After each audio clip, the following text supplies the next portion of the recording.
The meeting to order. My name is Melissa Santucci-Rossi. I'm the chairman of the Zoning Board of Appeals. This is our July 24th, 2019 meeting.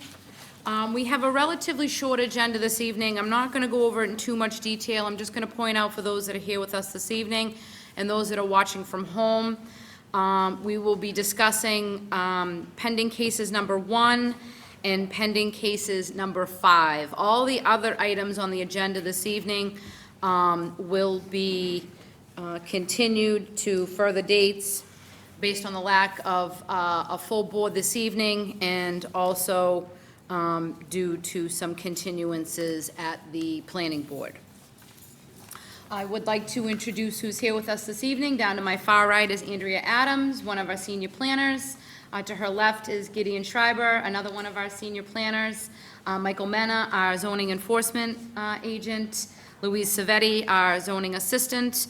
And here this evening, as board members to my right and also clerk to the board, Member Ferris, to my left, full member Gannon, and member Bragwin, who is an alternate that will be sitting and voting as a full member on the 2 cases that we will be discussing this evening. I'd like to also swear individuals in, so if anyone is going to speak, if they could stand up and raise their right hand and repeat after me. I swear the testimony I give this evening is the truth and the whole truth and nothing but the truth. I swear the testimony I give this evening is the truth, the whole truth, and nothing but the truth. Thank you. So back to the agenda. The first case that we're going to hear this evening is 48 to 50 Carroll Street. Member Ferris will read the legal notice, and then you can make your presentation, sir. Thank you, Madam Chair. Mehdi Aria, 48 Carroll Street, Watertown, Mass. 02472, requests the Zoning Board of Appeals grant a special permit finding in accordance with Watertown Zoning Ordinance Section 6.02J, setback requirements to allow an extension of the existing non-conforming parking without the required 4-foot buffer. This is located in the T two-family zoning district. Thank you. Good evening, sir. Good evening. My name is Parisa Ambadar. I'm a resident of Watertown for the past 20-plus years, and I just want to take this chance to say thank you for all that everyone do for this beautiful town. So I'm representing Mehdi Aria this evening. We are not very familiar with the process, so I don't know if That's okay. You someone can has just a tell question. us what you'd like to do, and we'll probably ask some questions and have the audience ask some questions. Okay. So he bought this property with the intention of to live there with his family and his parents. His parents are disabled, and the reason that he's trying to get this permit for the extension of the parking is that so when he takes care of them, take them, to the hospital, to the doctor appointments, and etc. It's a little bit hard when they asked him to narrow that area for the parking lot, because when they want to put the wheelchair and get in and out, it just causes a little bit of problem for them. So they're just looking to have as much space that you can give them, so 4 cars can park comfortably there, whatever that the law give Okay. permit to them. Yeah. Okay. Does that conclude your presentation? Yes. Okay. And also, sorry, just one more thing. Yeah.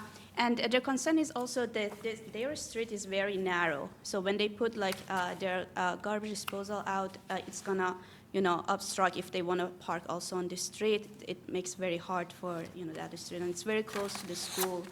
And there's a lot of, traffic there around the school times. Okay.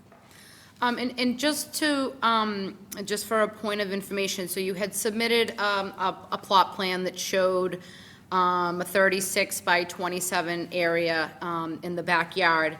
And then my understanding is you work with the planning staff, and they shaved some of the pavement off of that area, the plan that's actually up on the screen now. Are you saying you have a problem with the plan that's on the screen? No, I mean, Okay. it just said according to what the law wanted them to do. So they adjusted it. What is the final one? Is that the final one? That's final. Yeah, that's the final one. Okay. They don't have any problem with this Okay, one. so originally you were planning on coming down the driveway and taking a left and parking 4 cars that Yes. way? And then working with the staff due to the reduction of the paved area and the preservation of the buffer on the north boundary, you will have 2 tandem, side by side? Okay, and that works for you? Side by side works for Yeah. you? Yes. Okay, I just wanted to, I was a little thrown off. I just want to make sure, and everybody's looking at the plan revised dated July 10th, 2019. Okay. I'd like to open it up to the board members first. Member Farris, any questions or comments? I do have a few questions, actually. Thanks, Madam Chair. So is the idea that, how many cars are we intending to park here? 2 or 4? I asking about 4. Yeah. But this town say if you can, 2 is much better. That's, I needed is a 4 because it's a, I have in the 2-family unit. Yes, right. And then that is you want to go inside and park it, it's much, it's comfortable for me. Right. I have a land, I have a room over it. But if the town is offer to me is a 2, as a, if you can 2, it's okay for me. In zone, I believe it says 4. Yeah, so ideally, you'd like to park 4, but this arrangement, Per unit. yeah, but this arrangement is, looks like it's for 2 with everybody backing out. You know, I did take a look in the rear yard. I see that there's a substantial tree to the left of where, or I guess to the south or left on the plan of where the parking is illustrated. The driveway's very narrow, and I don't have like a big level of comfort of people backing out, especially considering the proximity of the school. I actually pulled into the driveway and backed out as well to kind of understand the visibility. There's, I think, a little bit of a concrete wall next to the steps. I'm not necessarily opposed to the layout, but I'm not so sure I feel that comfortable about forcing people to back out that length of a narrow driveway onto a street which could have some kids walking to school. Yeah. Before I move to the other board members, I would like to turn to staff and sort of, the existing driveway didn't exceed the lot coverage. So sort of what was the rationale behind the revised design, and who's looked into the ability for these people to actually, you know, make that movement and back up? Well, I'll speak at first. Thank you for the record, Andrea Adams, Senior Planner. They originally had an even larger proposal. I don't know if you got the original one, which had a backup scenario. So in looking at what was feasible versus what the zoning ordinance requires, we still felt that this particular configuration that's shown sort of met all the tests. It reduces the impervious area, eliminates the need to remove the mature trees, which has been found in the previous cases to be a public good and a benefit to the neighborhood, and provides a larger buffer to the south. In terms of the backing down the driveway, I just note that it's not uncommon for Watertown houses to have no driveway at all. And in the original configuration, this is all they had, this 19 feet in the front. Right. So from a perspective of what they have now versus what they're going to have versus what the ordinance requires, which for me is really the key test, this is a generous both driveway and parking area. And like I said, it performs, but it also preserves all of the things that the zoning ordinance is looking at. We were also trying to come up with a design that could potentially mitigate the amount of stormwater flow, because unless they can get it down below 500 square feet of new impervious area, they're also going to need a DPW review. So the parking layout, while potentially not optimal, still provides spaces that'll work based on what code requires, which I believe is 18 feet nose to tail and between 8.5 feet to 9 feet left to right. So for the original layout that was proposed, I can see, having, you know, walked in the rear yard, that the original layout would have taken out the tree, or a couple trees that are pretty substantial.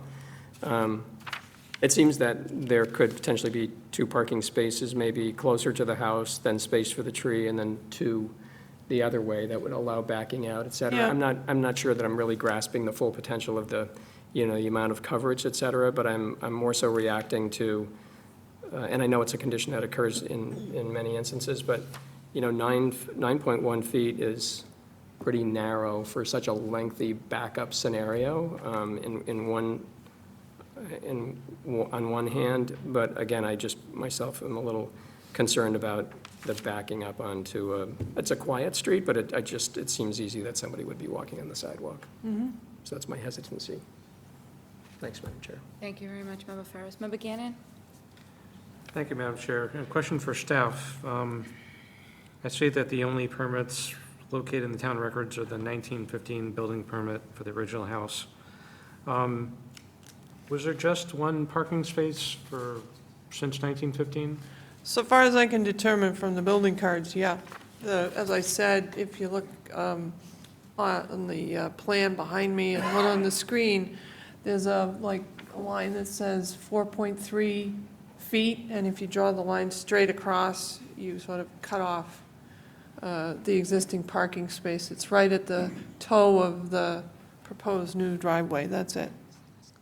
Yeah, okay. And like my other colleagues, I'm a little concerned how tight the space is at the Yeah. side of the house. And let's see, and it's 9.1 feet between the house and the abutting property? There's a chain link fence there. And tell me how wide a typical car is? It varies, but the standard parking space, I believe, is 8.5 feet wide by 18 feet long. I'm sorry, how long, what? 8.5 feet wide by 18 feet long. Okay. And also to further clarify, the code only requires a minimum of an 8-foot wide driveway for residential, so. Got it. Okay, thank It you. exceeds that. Thank you. No further question, Madam Chair, at this time. One question for staff. It looks like there may have been 2 revisions. Yeah, So the middle revision is what I'm looking at with, you can see it up there, just minus the markings. Did that Yep. allow for turning around, or that wouldn't have allowed? the green part that's shown in this iteration, yeah, the middle iteration, they took out the turnaround, the little toe off the end of the sort of parking area, and they just squared it off. And we thought collectively that this was an adequate design while preserving more green space and preserving those trees. So I believe the middle iteration, the second iteration, is this plan without the part that's highlighted in green. But both the first revision and the proposal would have required backing out of the driveway. Is that right? That I can't speak to in terms of whether you could actually turn around. I suspect you could, but I'm not an expert in that. So I know that the first iteration, which had the little toe off the back part of the parking space, that toe was designed specifically for reversal. Yeah. And one more question for staff. You said that there is a chain link fence along the property line, is that right? Is that the length of the driveway? There is a fence. I think it's shown in one of the it's shown in one of the pictures that I took of the site. I'm not sure if it's chain link or one of those fences that has the green stanchions where you hook the wire onto it, but it is a fence. I can bring up the site photos if you'd like. Oh, sure, no, I have that too. Yeah, it is chain link. Oh, sure,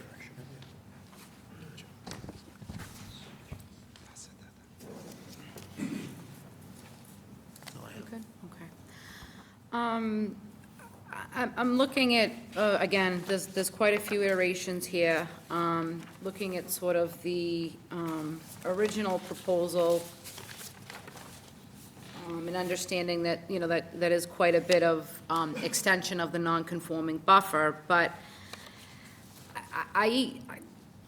even the original design, you need that leg, because if you're at a 90-degree angle, you can't back up. There's not enough room to back up. So I understand the design.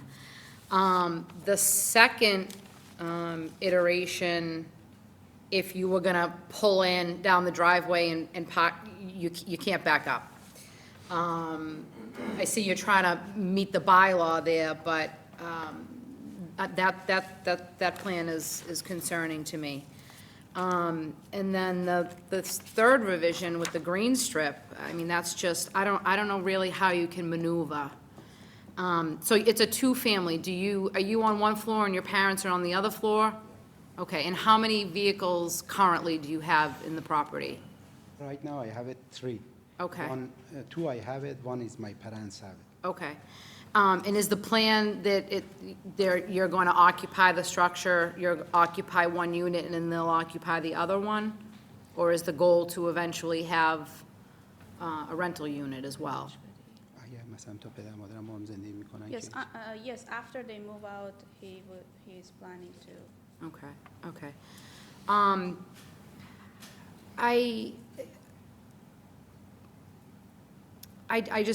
don't think this markup is gonna work.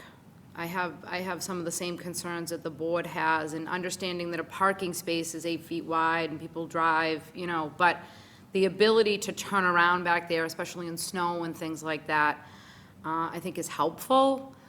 I just don't know how you can try to achieve something that complies with the buffer, but allows for sort of that, you need that leg to get out of there. I mean, it's the only way you can really back up. Is there a reason that he cannot have that leg, that 10 feet to back up? Speaking about the original design, ma'am?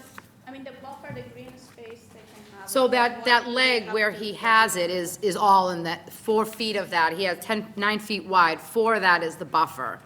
So you would have to move that over a little bit, or essentially drive over the grass, unless we allowed you to extend that nonconformity there.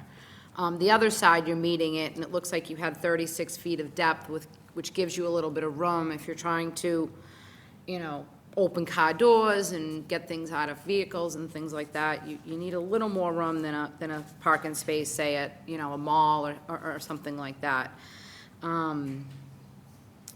I'm just, I don't know, the plan that's up on the board, I don't think is gonna work. I think it just presents too many issues, and it's very, very tight. I mean, it looks like they've got, I don't even know the distance of what that green area is, because it's just drawn in, the line isn't even straight. And then that red part, what's the red part supposed to be? That was my drawing. Again, this is all we had to work with, so I didn't have the benefit of a second engineered plan. And they, I encouraged them to come up with an alternate design that if they didn't believe that what I was recommending would Okay. function. So basically what I did was I narrowed that side because that's where the trees are. And the red is intended as potentially softening the curve a little bit, giving them more space on that side. I mean, the design could also include a variety of other scenarios that would preserve potentially a coastal buffer. But there was a difficulty in attempting to communicate how to design a system connected to the driveway that would function. Had a very difficult time communicating with the petitioner because they appear to have a language barrier. Okay. That's what I've encountered. Okay. So I think, I don't know if any of the board members feel as though the plan that's up on the board has any, okay, so we're gonna move on from that plan. What I would like to do is I would like to focus on the revision that you made, sir. And from my perspective, I understand there's loss of trees, but I think, are you willing to maybe plant some other trees in the backyard? I think that the plan, this one is dated 5/29/2019, preserves the buffer on the north side of the lot. I think if he adds the ability to back up, or frankly, even use that to pull in and then back into the space, it's needed, because you can't back up at a 90-degree angle with 12 feet. He'll be driving over the grass every day and all day. So to add an extension where it says 12 feet, to make the extension for the turnaround in that section, and then the 34 feet of length is 4 8.5-foot spaces. I'd even be willing to give him a little more on the pavement, maybe to 36. And again, we're not looking at any, impervious coverage violations or anything here. He's got a pretty big backyard. So this is what the plan looked like before attempting to amend it. Yep. Oh, I beg your pardon. This is what the plan looked like before I amended it. So this, there's two versions of this. This just happens to show in grayscale the area that is not paved. So the white part is the driveway and the proposed parking area. Another difficulty is none of the plans were dated, and some of them show the wrong lot completely, but they still are stamped by Mr. Rober.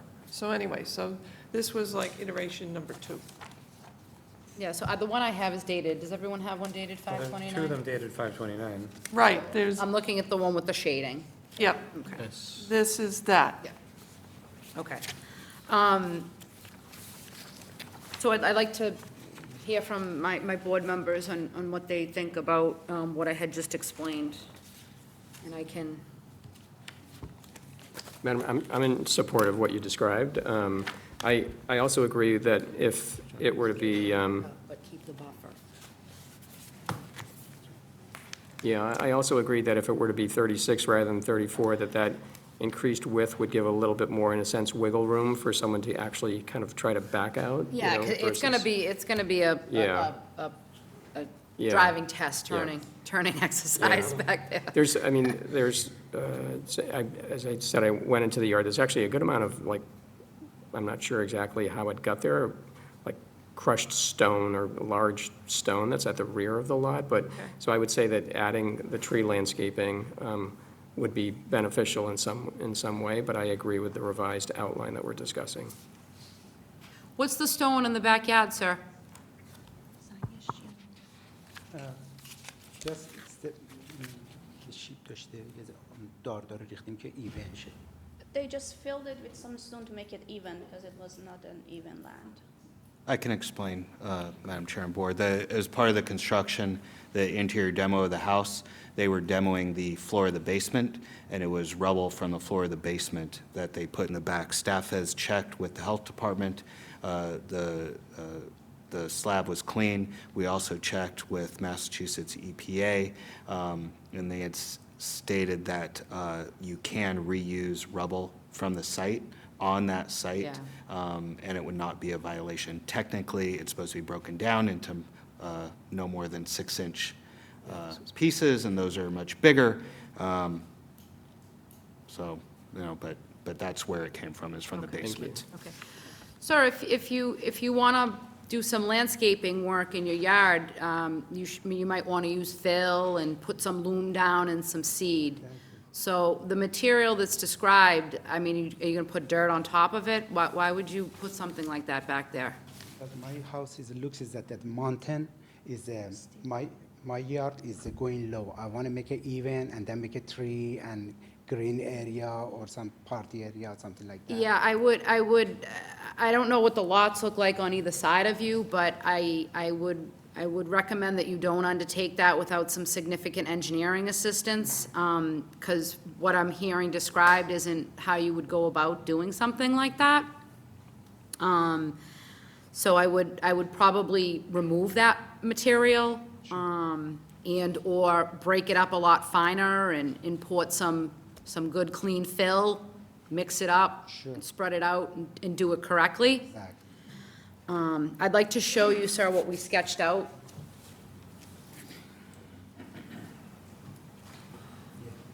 So to add this, Yep. that looks over. That is original. Okay. Let's see. Oh, okay. And 36, okay. I'm just going to open it up to the public, sir, because this is a public hearing. If there's anybody here in the audience that has any questions or comments about this proposal, they could come forward, please. Okay, seeing none. What we're going to do is we're going to close the public portion of the meeting. Just looking at the staff report here, we had a conditional approval from the staff as well as the planning board that met and discussed this on July 10th. Looks like we have our boilerplate conditions. We'll be amending condition A. What you're gonna have to do, sir, is you're gonna have to get the surveyor to update the plan. We're recommending 36 feet of depth with the 18 feet plus the 12 on the width. And then the bump out has to preserve the 4-foot buffer. And originally, I think you were going back 10 feet.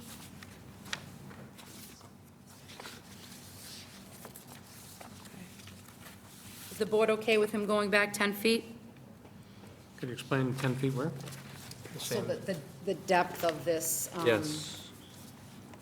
you know, originally he was going back 10. Is that acceptable? So, Is 10 feet enough? yeah. Yes.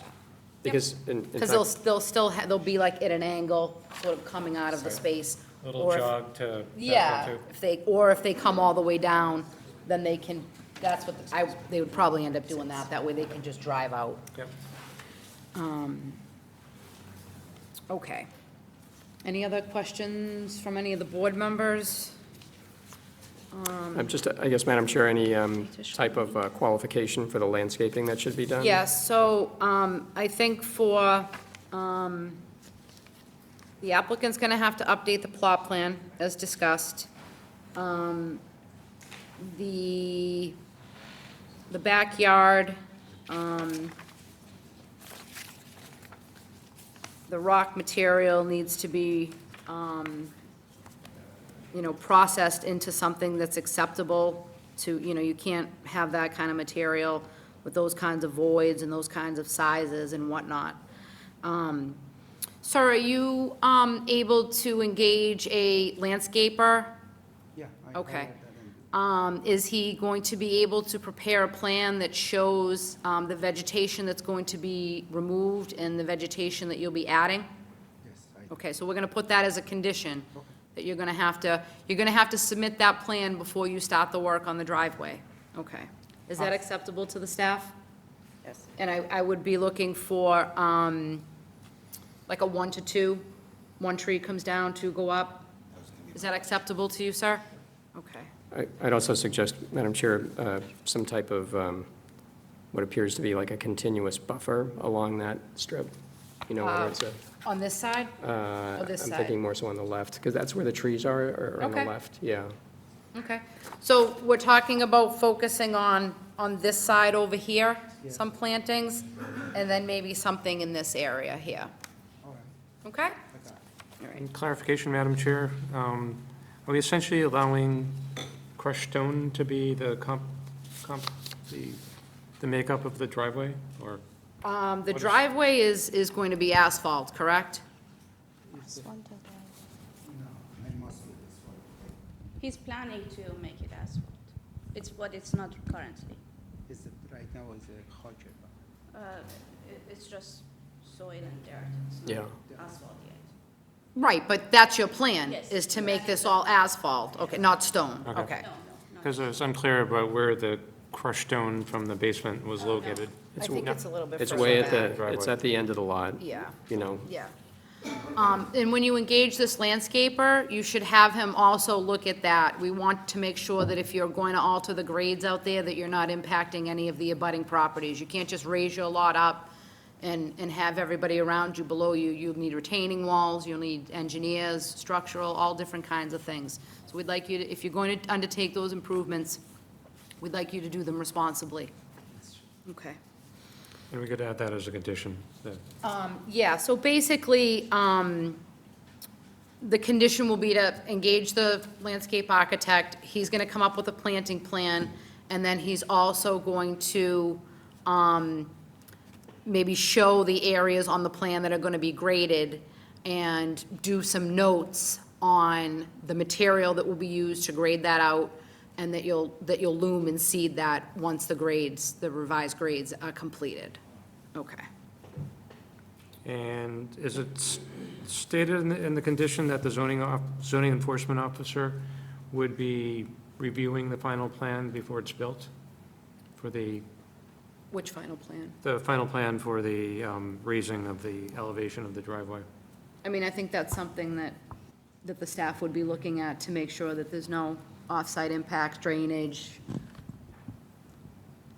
As far as the fill, typically zoning doesn't get involved in review of change of grade of the property. Okay.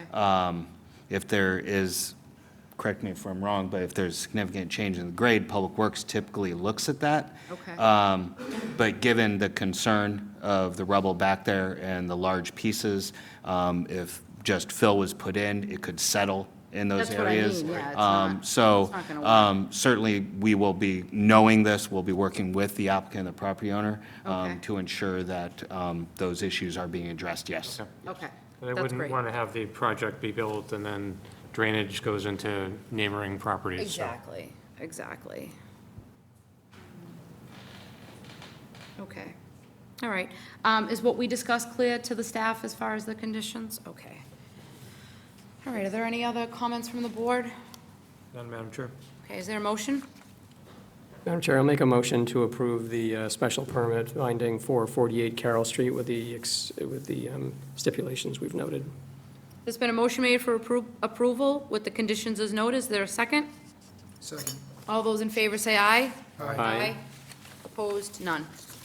Good luck. Thank you, sir. Thank you very much. Please follow all the rules. Thank you so much. So when does he have to make the proof that, you know?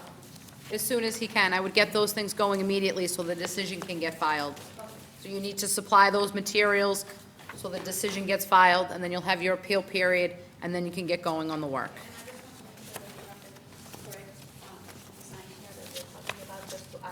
I'll give you mine.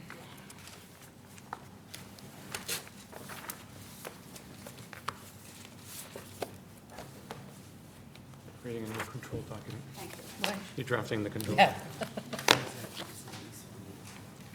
It's not that one, sir. Nope. Nope. Thank you. Okay. I'm going to move on to our second case this evening, if you folks want to start setting up. Member Ferris will read the legal notice, and then we will get started. Thank you, Madam Chair.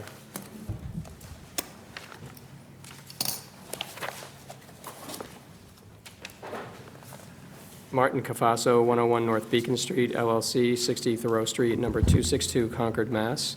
01742, request the Zoning Board of Appeals grant a special permit with site plan review in accordance with Section 5.01.1F, multifamily 4+, and Section 5.05F, contiguous building facade up to 250 feet, in keeping with design guidelines to construct a 3-story, 28-unit residential condominium with 39 surface parking spaces and 2 shadow spaces.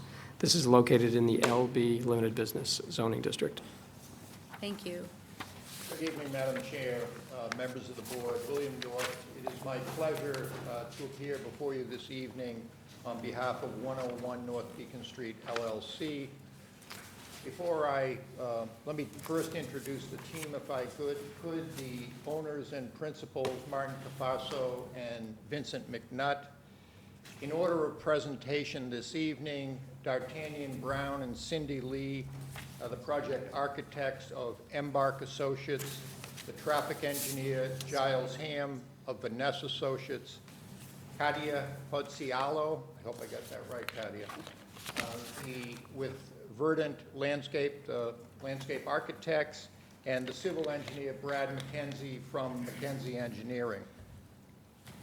Before I turn the podium over, I just wanted to go through a little bit of background, the process that we have been through to this point.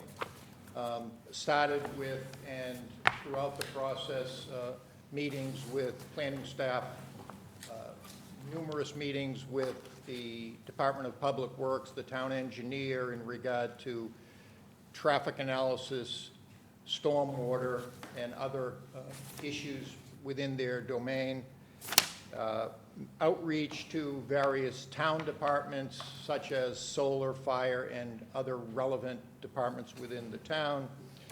There was a, as required, a design review meeting, conference with David Gamble and the development team. A community meeting was held on April 30th, and thanks to District Councilor Feltner, who was very helpful in coordinating the meeting.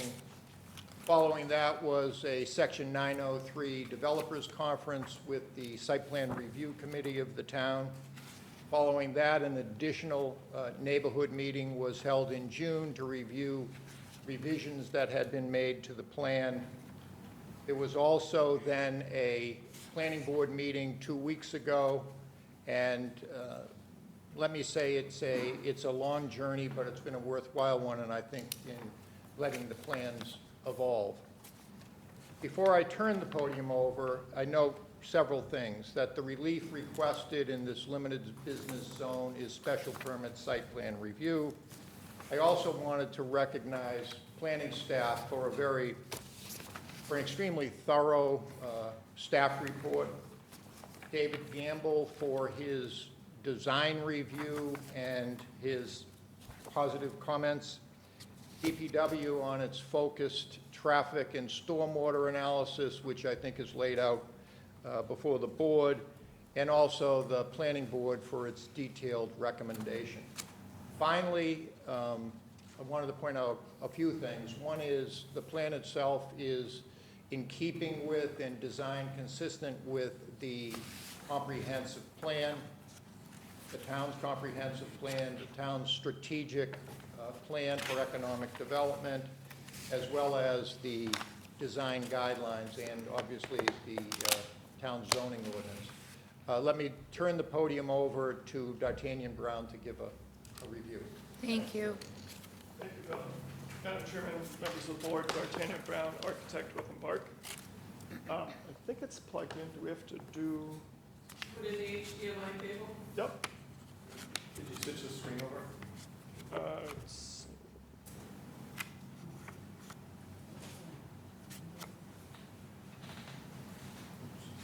See that word?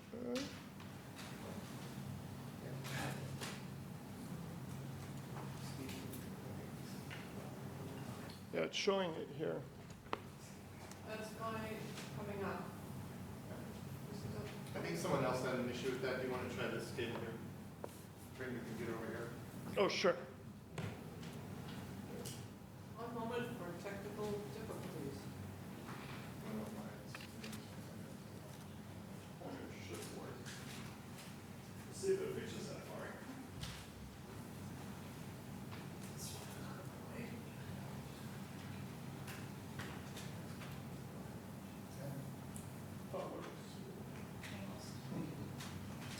I'm not sure if it clicks to the gate. You don't want to extend it. I'm down here.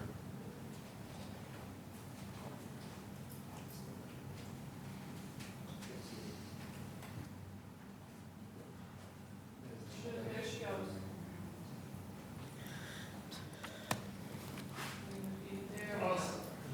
There. Except that there's a, I'm sure you have all backup boards in your car, just in case. You don't want me to get back up and start talking? Okay, sorry about that. So again, Madam Chairman, members of the board, thanks for having us. D'Artagnan Brown, architect with Embark.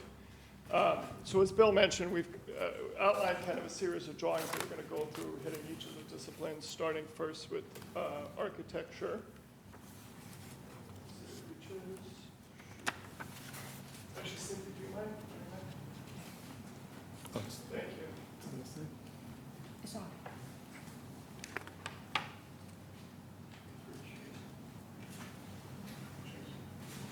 Just an arrow.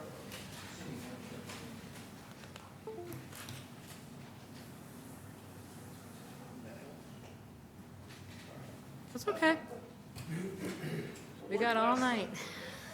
Okay, and I'm gonna just point to this one for the board, and then we can, just point over each other's side.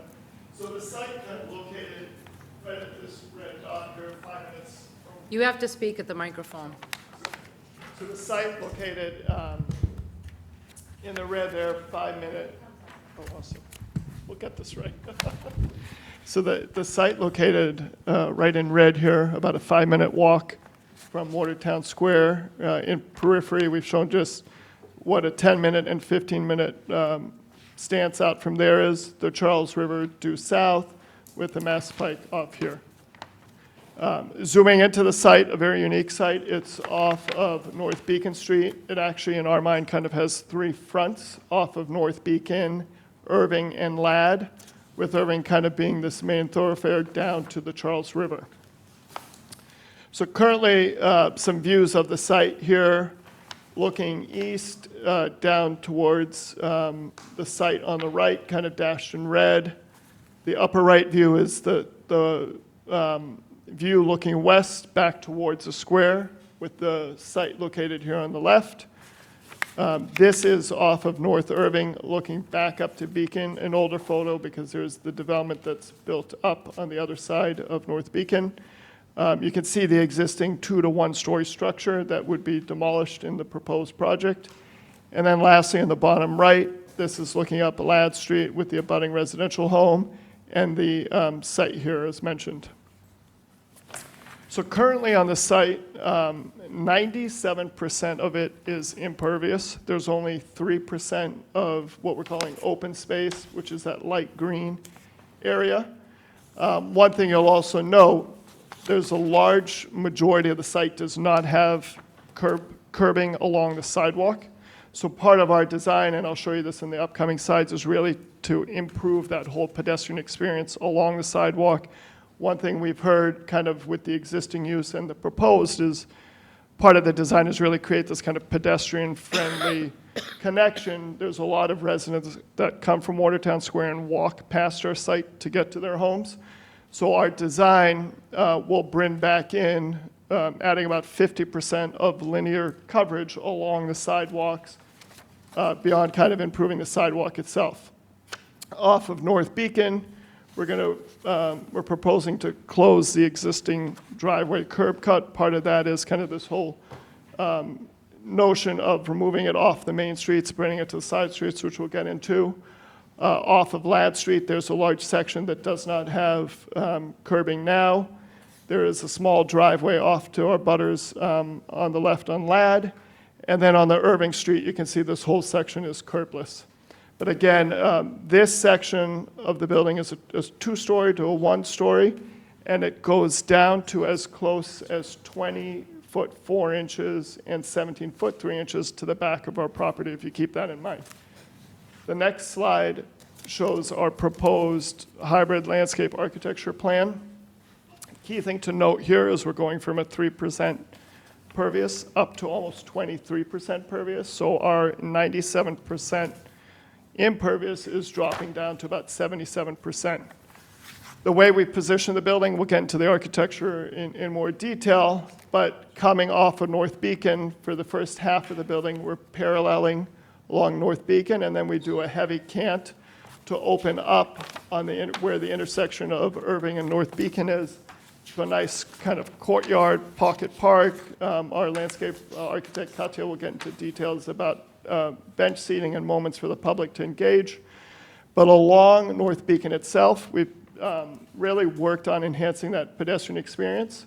There's 5 residential units at what we're calling grade on North Beacon and turning down Ladd. Each of those have a private patio with an entry door into the units. So the idea is really putting eyes on the streets. We're going to have kind of remove this commercial use, bring in a residential, and really have the homeowners kind of engage in the public realm. So one thing to mention, if it's not clear, is that this is a condo project. I think we found a lot of support for that, given that it's going to bring residents that are really going to sink their teeth in being a Watertown member rather than kind of a transient residential. So along Ladd Street, we have a heavy planting zone with a residential entry. As I mentioned, along North Beacon, private patios. This intersection here is the main entry to the building, which I'll get to in a moment. And then a nice feature we've designed coming down Irving, knowing kind of that importance of the street, bringing us down to the Charles River, is a large kind of outdoor amenity space for the building with heavy planting buffers.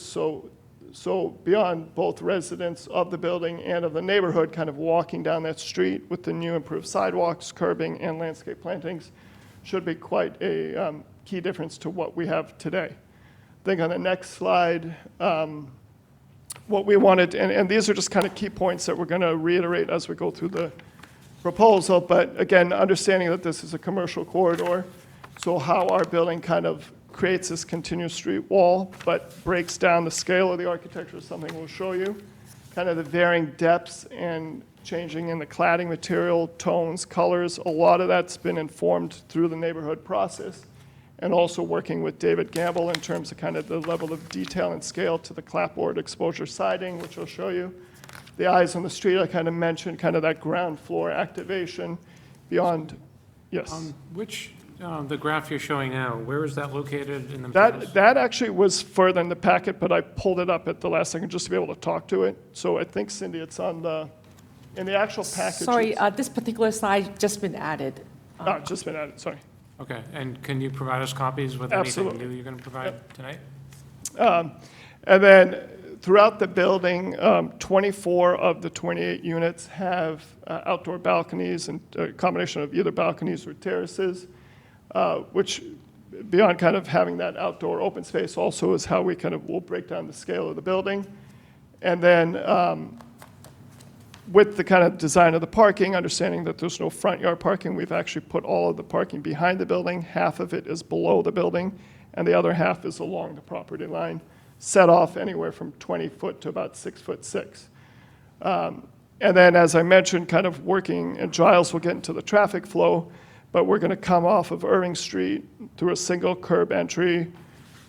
We've since introduced a couple speed bumps to help slow down traffic, because one of the comments that came up is, does this become a secondary path of travel for residents? So we've kind of addressed that.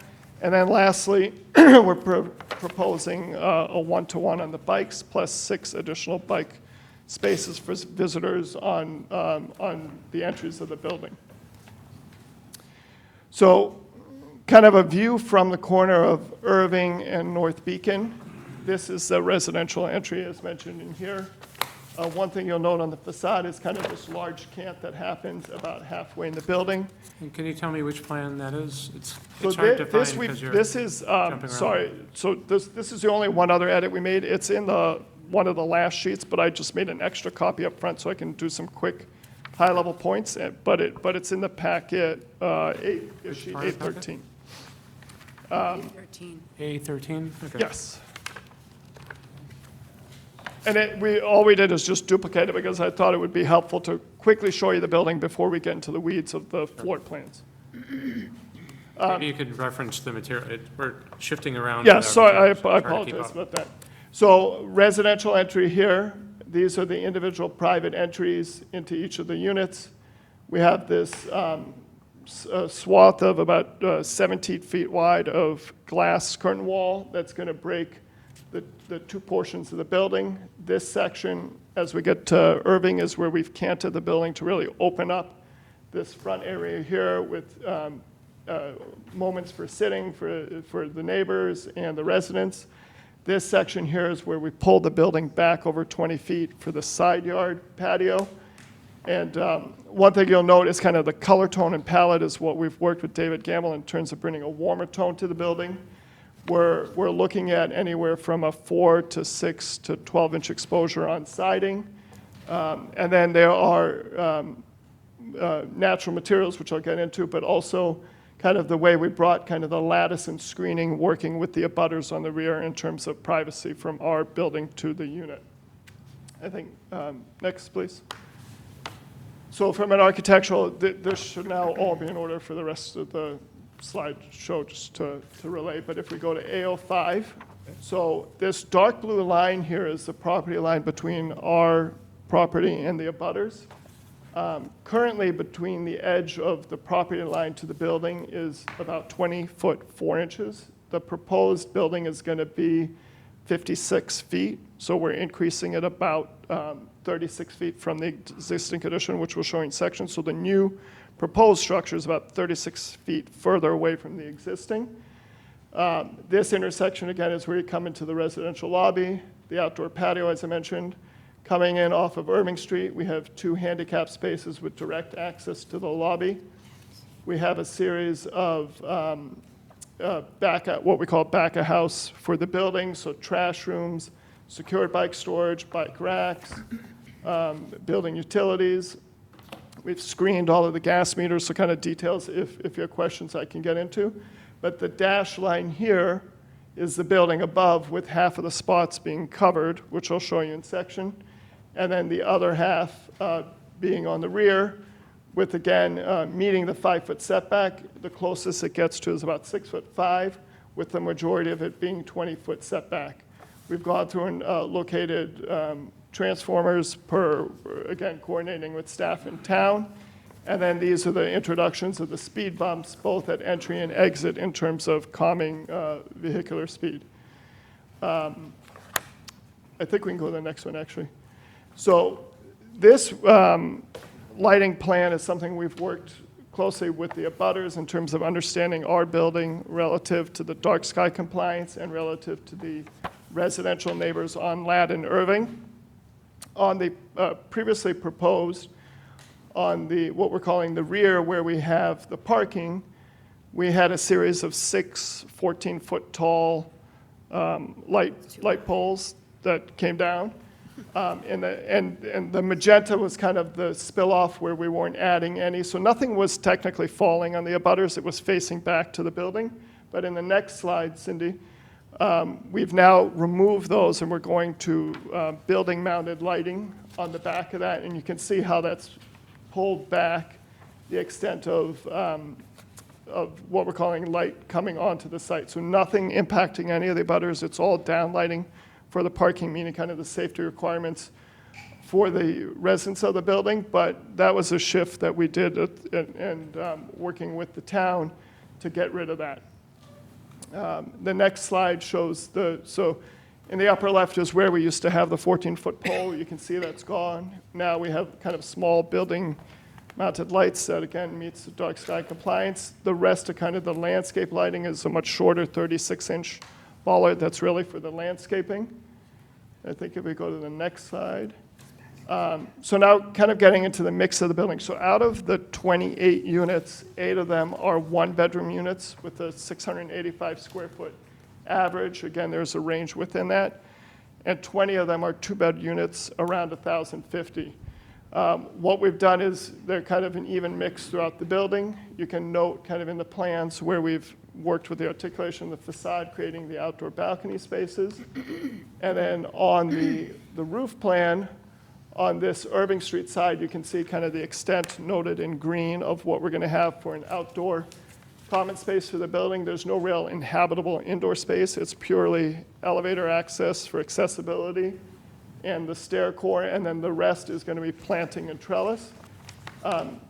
The 4/5, the remaining of the building, is 50% roof coverage in terms of solar array PV, and then we've located the condensers down the center of the building, minimizing any impact in terms of visual, and those will be wrapped in an acoustical screening enclosure. I think next. So in terms of the facade, this is kind of just a pure straight elevation along North Beacon. So you can see here we've worked very closely. The clients actually are pretty excited about bringing a richer palette of materials since this is a condo project and we can support it in the design of the building. So we have a combination of kind of a natural fly ash recycled clapboard siding. We have split-face CMU block. We're going to bring in a wood siding called Okoya. It's kind of a natural wood, but the way it's been treated, it's not like a pressure-treated product, but it's actual natural wood that can be stained to a color. So all of those are going to adorn all of the residential entries, kind of that main residential corner piece at the building, which is kind of working with David Gamble, really that signature corner for the sightline of this building, and then also be carried up into the trellis details. I think next, Cindy. Kind of this back elevation here. One thing we did hear from planning board is along the kind of the ground floor. This area here is where we have all of the kind of the covered parking. They asked if we could add in some transom windows to let some ambient light diffuse into the hallway. So where we don't have program in terms of trash or bike storage, any spaces that are blocking the hallway, we've gone in and just kind of noted where we'd add the clear story windows. The view along Ladd Street here, again, just showing the residential entry, how that natural wood will come and frame that and kind of help break up the scale of the building. And then on Irving Street, this is that kind of raised outdoor courtyard with the screening at the top where we have the common area. And lastly, this is kind of a section really to show the house as we move down Irving Street. So right now, our property line is back here. You can see how we have 56 feet from the edge of our building to the property line. So in terms of kind of a graphic scale, in terms of height, we've taken a 2-story building, pushed it 36 feet out to a 3-story building, but the sight line actually gets improved because of the kind of perspective standing in the house and looking out. So we've worked closely with those abutters. Part of what we can get in terms of landscape design is we have a continuous 6-foot horizontal solid fence, fencing that goes along the entire rear of the property so that there's no car headlight spillage onto the abutting properties. And that's something we'll continue to coordinate with the abutters, but we are very cognizant that we don't want to have any side effect to kind of the car parking and how we've worked that in to any of the abutters. So now if we can, this is kind of our renderings of the building in the context. So again, you can see going down to Watertown Square, we've superimposed our building on the site there. Again, anchoring with the corner residential entry. The top floor, David Gamble actually thought the way we've designed the top floor really helps anchor that this is where we enter the building. So, that's one moment where we have a little bit more height in terms of trellis and design, and then that spills down into the building. I think the next slide is what you saw earlier, is again, by way of reference, kind of the natural woods wrap up into the entry, up through the second floor and up into the trellis design. And then you can see the varying exposures of the 4-inch, 8-inch, and 12-inch that make up. Earlier, we had more of a panel design. Feedback both from the community and David Gamble was try to really bring the clapboard scaling and texture, which is something we've implemented. The next slide shows the view looking back east with the site on the right, and you can just note the relative height of the abutting properties. So we're kind of keeping in within a couple feet of the peak of the roofs of the abutting structures. And then a view coming off of Ladd looking back. So again, this is where we'll have that 6-foot privacy screen, nice lush planting, private entry into the unit there, and then kind of how we've broken down the scale of the building with the combination of the trellis. So the building facade itself has gone through a numerous amount of iterations, just working with David Gamble and the community in terms of tone, texture, color, and scale. So here, these used to be more solid wraps with full balconies. We've kind of pulled them back in, opened up there to let a lot of sky and light through. And then I think this is the last perspective from Irving looking back up at North Beacon. Again, kind of that continuous screening, how we brought the screening element down, working with Nina that lives on the house on Irving to understand the buffer between our property and hers. And then I think, Cindy, big picture, we ran the shadow study. So for the 4 seasons, early morning, at morning time, 9, and at 4 p.m. Just given how we've sited the building on the northern end of the site, large buffer between our buildings and the residential, and then having North Beacon to the north of the page, you can see the blue, the turquoisey blue, is added shadow, and the gray is existing shadow of existing structures. So our building isn't adding, it's really, the only shadow it's adding is onto North Beacon itself in the spring time. In the summer, when the sky is higher, very minimal impact. Again, we're only a 3-story building with a lot of between streets and site. So you can see at the end of towards the end of the day when the sun is lower, it still doesn't even actually cross Irving Street. I think the next fall being similar to spring. Again, no real impact at all. And then in winter, I think the only real time, again, when the sun is very low, you can see there are slivers of added, but the majority of the gray is all existing. So really minimal impact, if any at all, to the abutters. I think the next slide.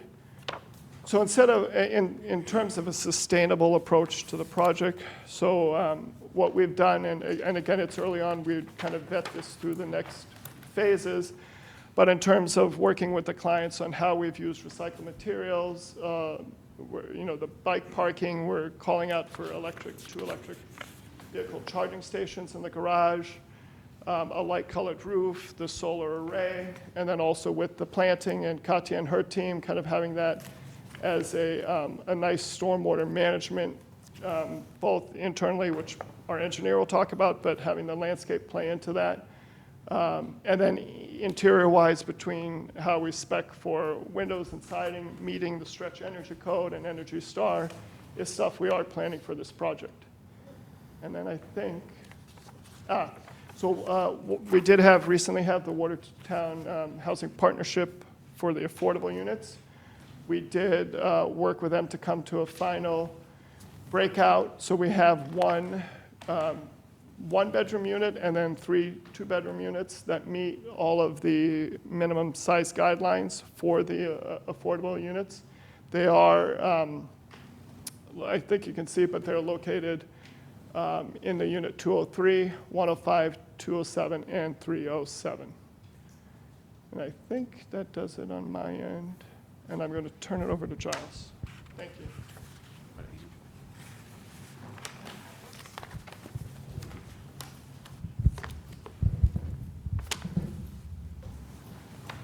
Good evening, Giles Heam with Vanessa & Associates. And traffic's been an important issue with regard to our neighbors. We've done traffic studies that have been reviewed by town staff and their peer consultant, and our study's been accepted.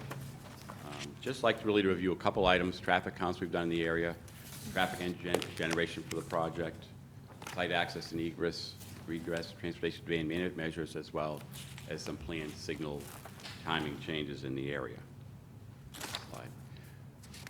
In working with our neighbors and at our neighborhood meetings, they asked us to do some traffic counts on both Irving Street and Ladd Street. So we've done counts out there. These graphics are just a summary of the daily counts and the peak hour counts. The blue represents Irving Street, and the red represents Ladd Street. It's about 650 daily cars on Irving Street, 270 daily cars on Ladd Street, and between 78 to 28 peak hour trips on those streets. So they're really relatively low volume streets.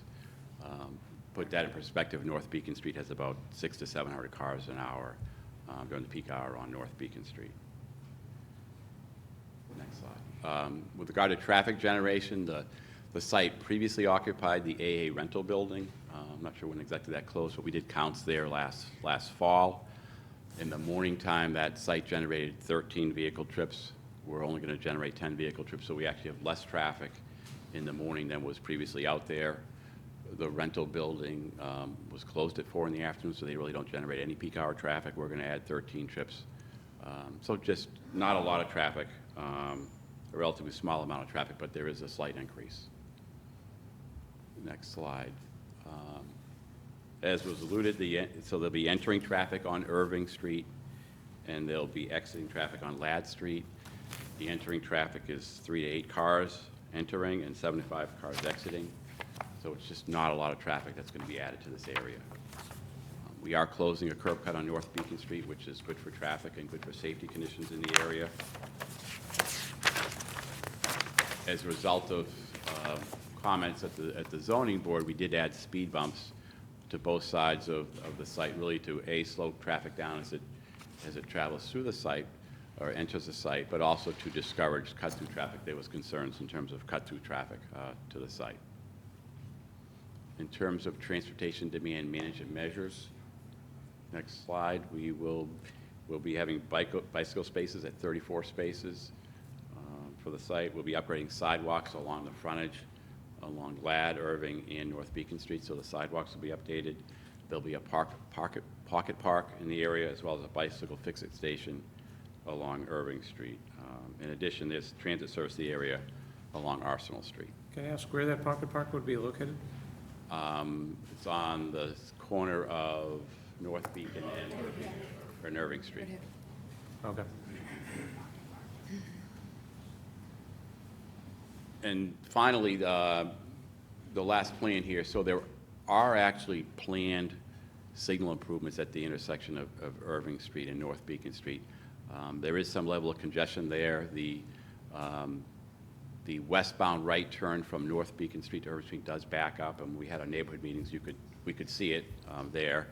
As part of the Arsenal project, they'll be doing some changes to signal timing there. They'll be striping a right turn lane on North Beacon Street in the westbound direction. There'll be a queue detector there, so if the queue extends, it'll call signal and get more green time there. So that should address some of the congestion that is out there today.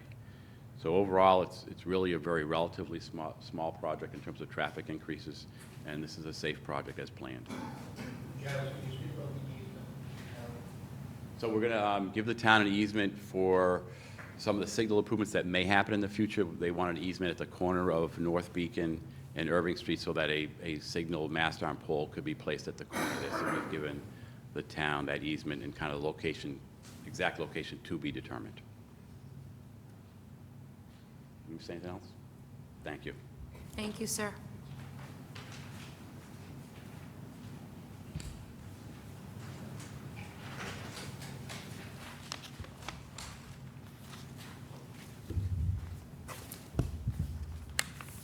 Hi, I'm Katya Pasadlo with Verdant Landscape Architecture. So the landscape plan, now shown on the screen, consists of three main components that I'll describe. First, the North Beacon Street landscape along the front of the property on the north, and then the side yards and streetscapes along Ladd and Irving Streets on both the west and east sides. And then finally, I'll describe the rear buffer area at the back of the site, the southern edge, to the bottom of the page. So along North Beacon Street, D'Artagnan described how the building is set back and canted.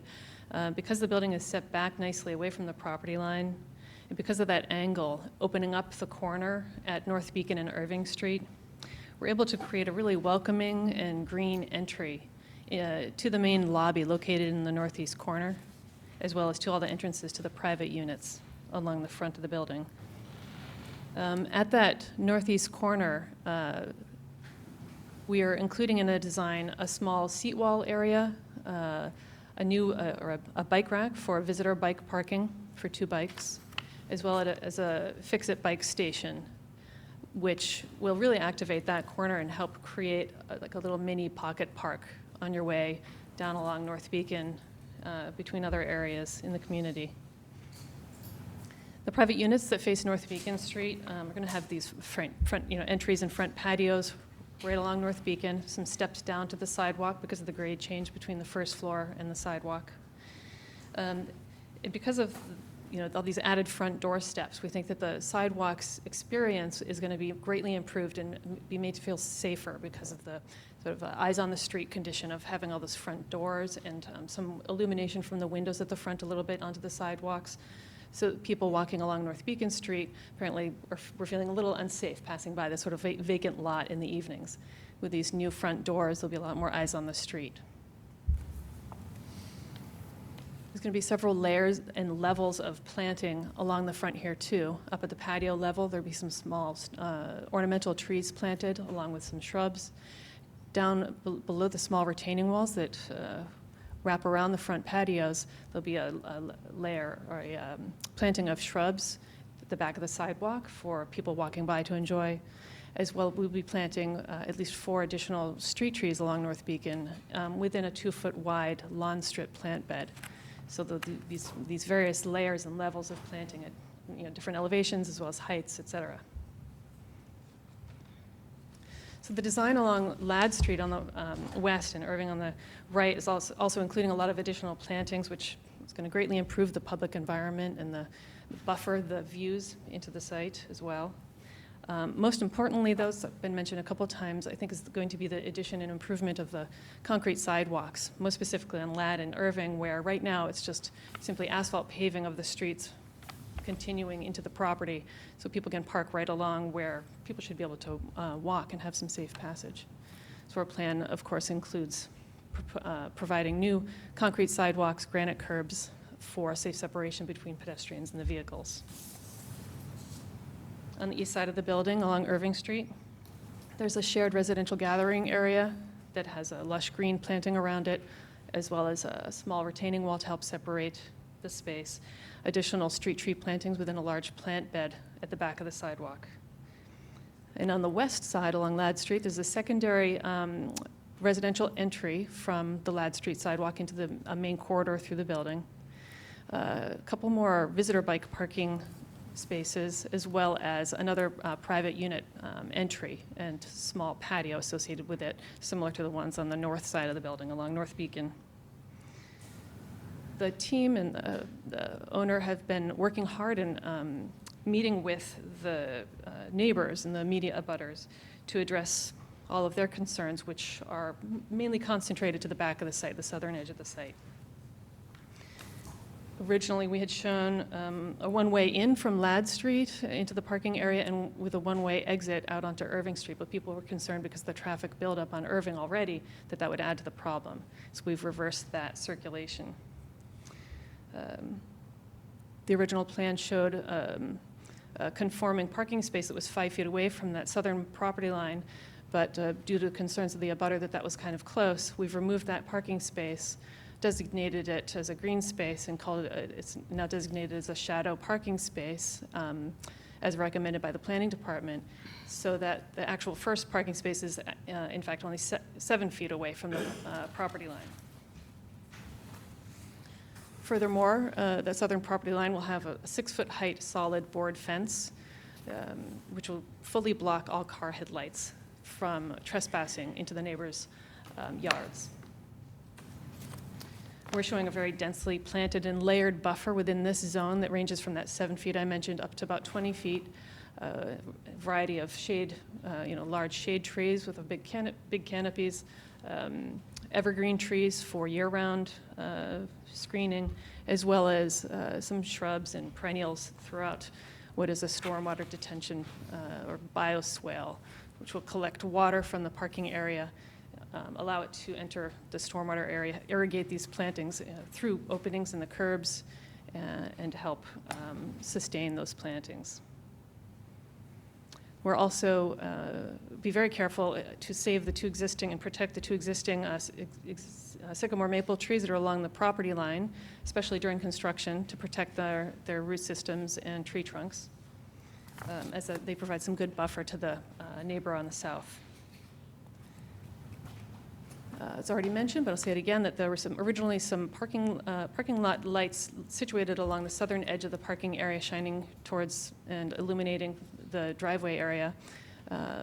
But due to concerns that the abutters had about the potential visibility of the light source, they've been flipped to the north side of the parking lot, mounted on the building at a lower elevation height so that they won't be visible from the neighbors at all. And lastly, due to the concern that this could be used as a cut-through from Irving to Ladd Street, as was already mentioned, we're adding speed bumps to both of the driveway aprons and some signage to help deter people from using that as a cut-through and to slow traffic. So just a few quick metrics to summarize regarding the landscape improvements. Currently, there's only 3% of pervious surface, which is pretty notable. We'll be increasing that to 23% pervious with all these added plant beds, as well as those 2 driveway aprons will be pervious pavers. And then, although our plan does include the removal of 10 existing trees on site, and one of those is a streetscape tree along North Beacon, we are proposing 41 new trees. So this is a great increase in the number of trees throughout the site, and will add to the canopy over time and create a really lush property. Thank you. Thank you. Thank you, ma'am.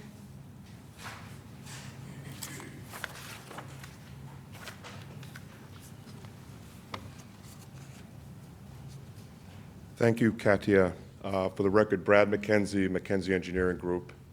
We are registered civil engineers and land surveyors, and we prepared the existing conditions plan that's on the screen, as well as all the civil site drawings for the project. I'll try not to be redundant. Some of the other presenters have touched on some of the civil site components.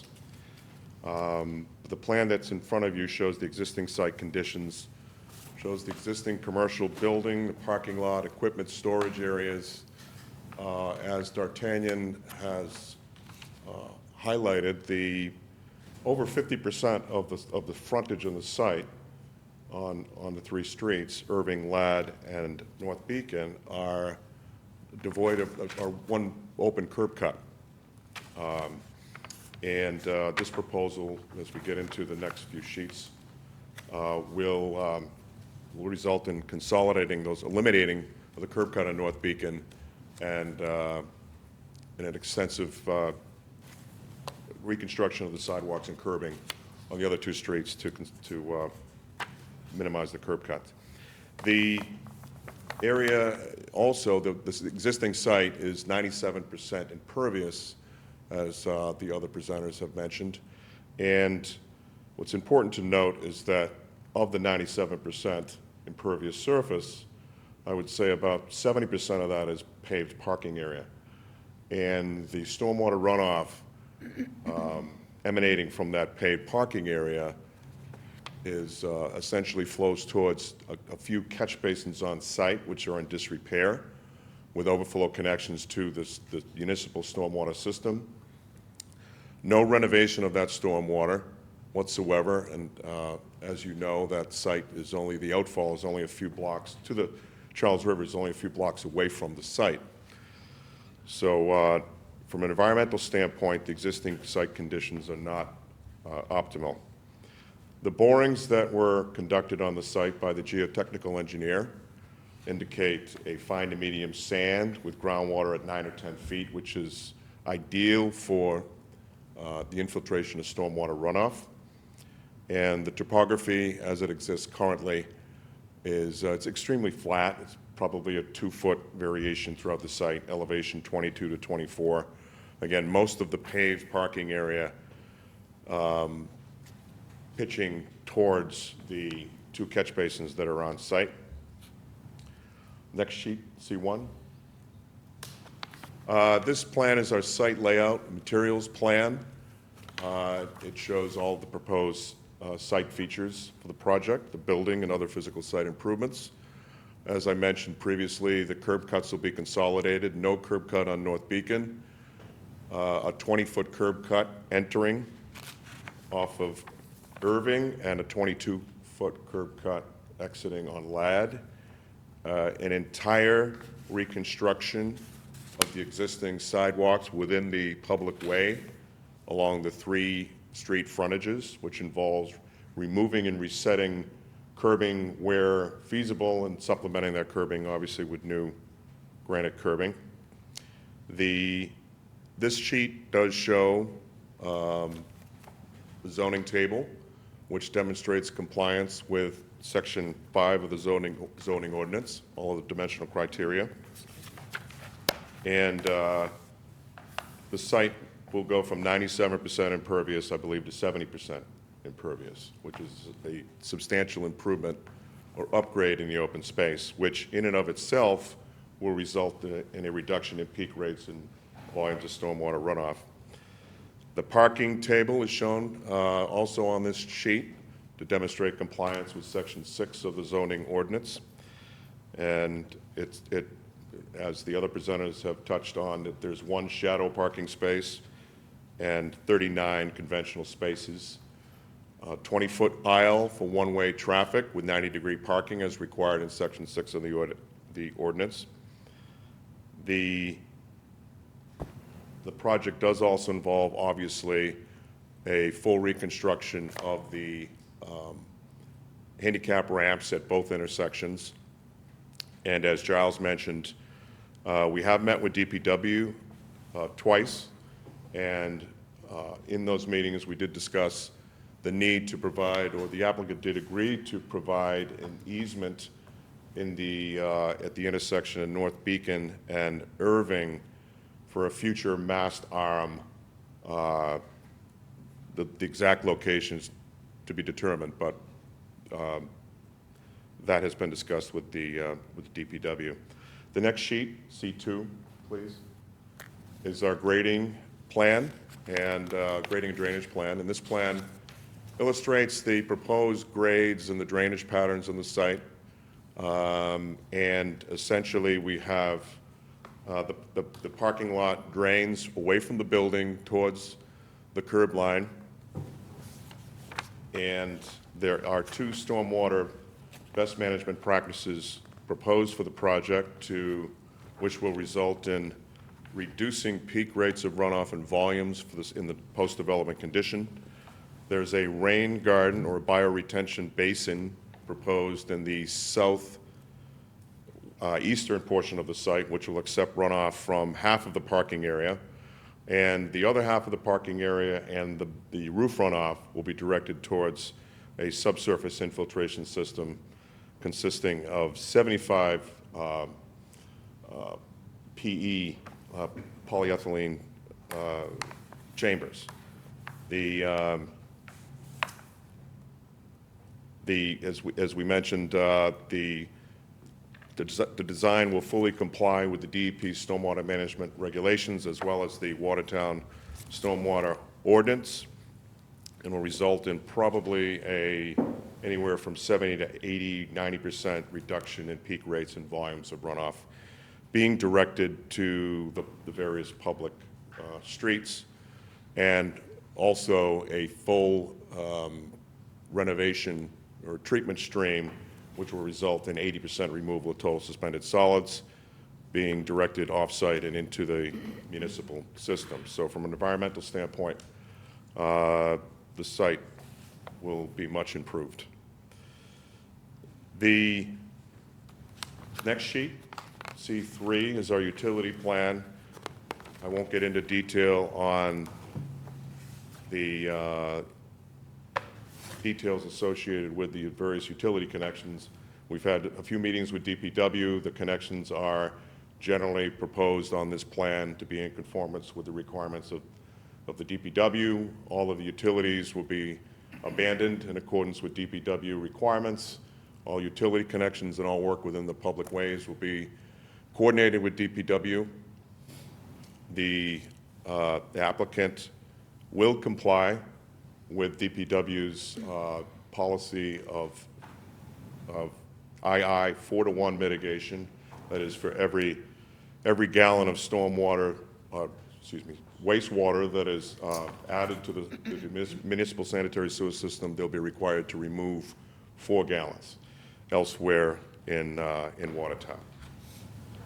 The DPW did issue a letter in late May, which was a general review of the site plans and stormwater design. We have worked with DPW in refining our plan to address their comments. We've, within the past 2 weeks, submitted a letter in response to their concerns and believe that we've just about satisfied all the concerns. That concludes my presentation. That would conclude our presentation to the board. We're here to answer any questions the board may have. Okay, thank you very much, Attorney York. I'm actually going to open it up to the audience first. Is there any members of the public that have any questions or comments? Raise your hand and come on up. If you'd like to speak, yeah, Now's the time.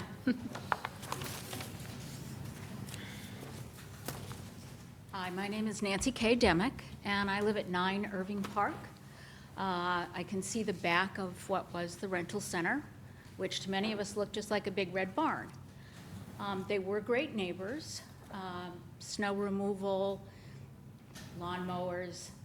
They were unsightly, it's true, but for our neighborhood, which is a very quiet, for the most part, family-oriented neighborhood, it was fine.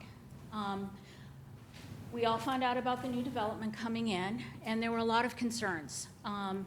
For anyone here who might have attended the first community development meeting, it was quite raucous. People walking out, overflowing, and since that time, the developers have responded to the abutters, the direct abutters in the neighborhood. And we realize that we are lucky that it's condos, so it's ownership and not apartments. But we are still very concerned about the impact of the traffic. I've heard that traffic study now 4 times, and I couldn't get out of my street this morning. Irving Street just backs up and you can't go anywhere.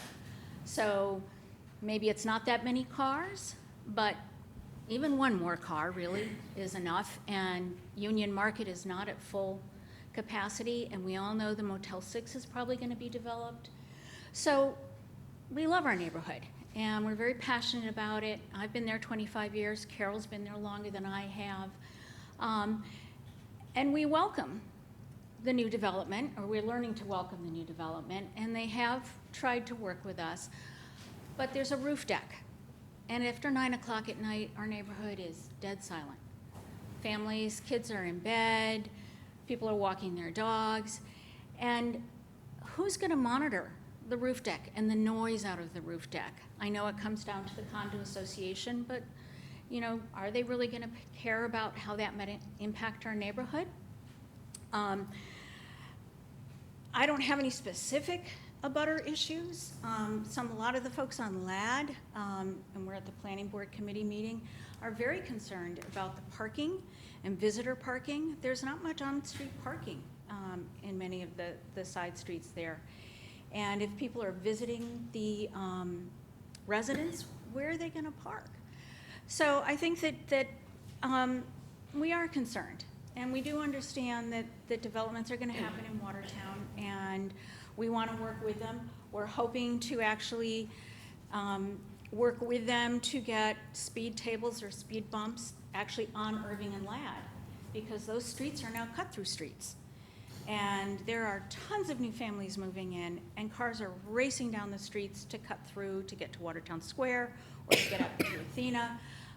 So we're hoping that we'll be able to work with them.